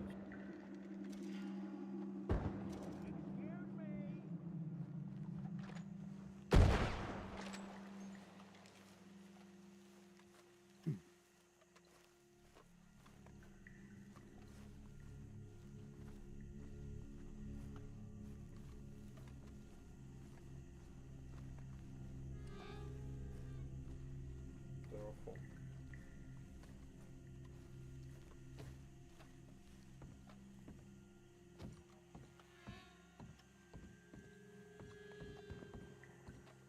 Что это такое, блядь?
Бать, это шо за бомбермены нахуй?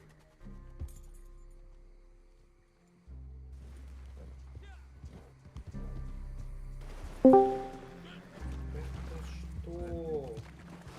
А кто зашел? Это я. Миллион печки.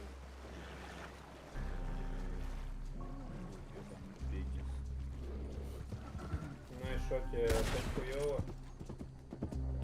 Это кто, блядь, вообще? О нет, это эти для долбоёбы, ёб твою мать. Что это, блядь, такое?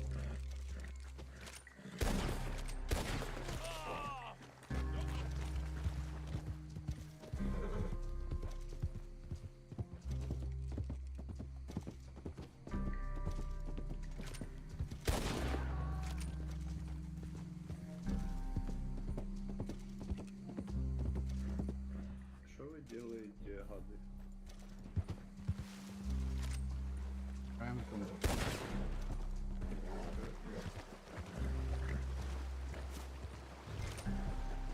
хотим контики.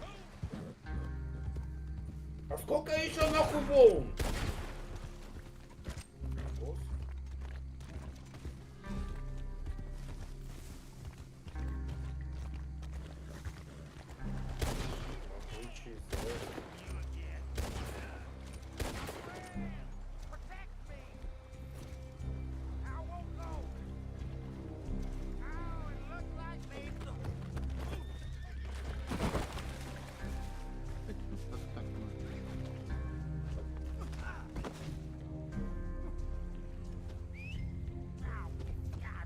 Ебать денег!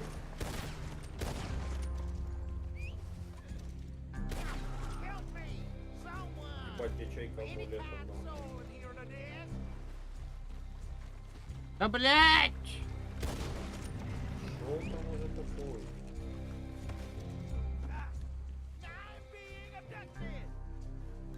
Попадаю.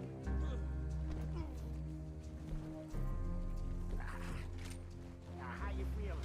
You clear out again, I hope. Yeah. Yeah, those vapors, they are quite strong. Yes. Yeah.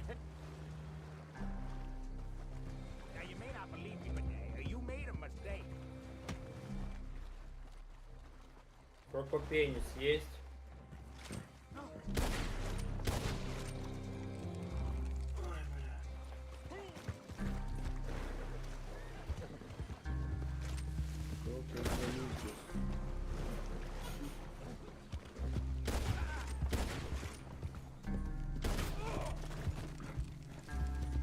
Залю покиня.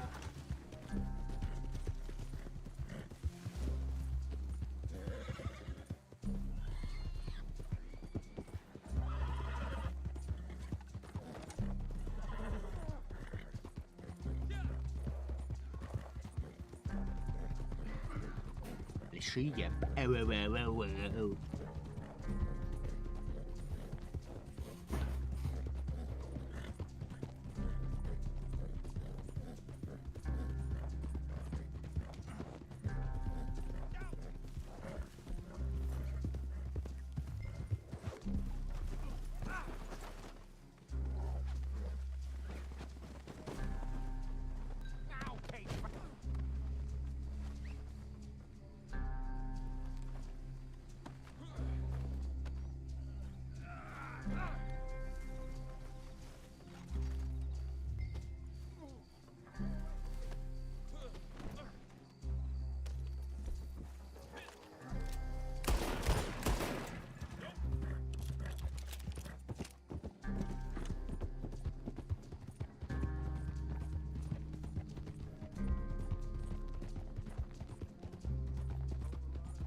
Him in the sternest cell you can find.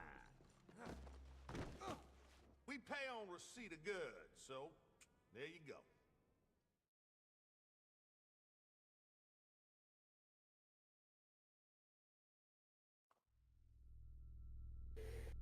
Метро Exodus.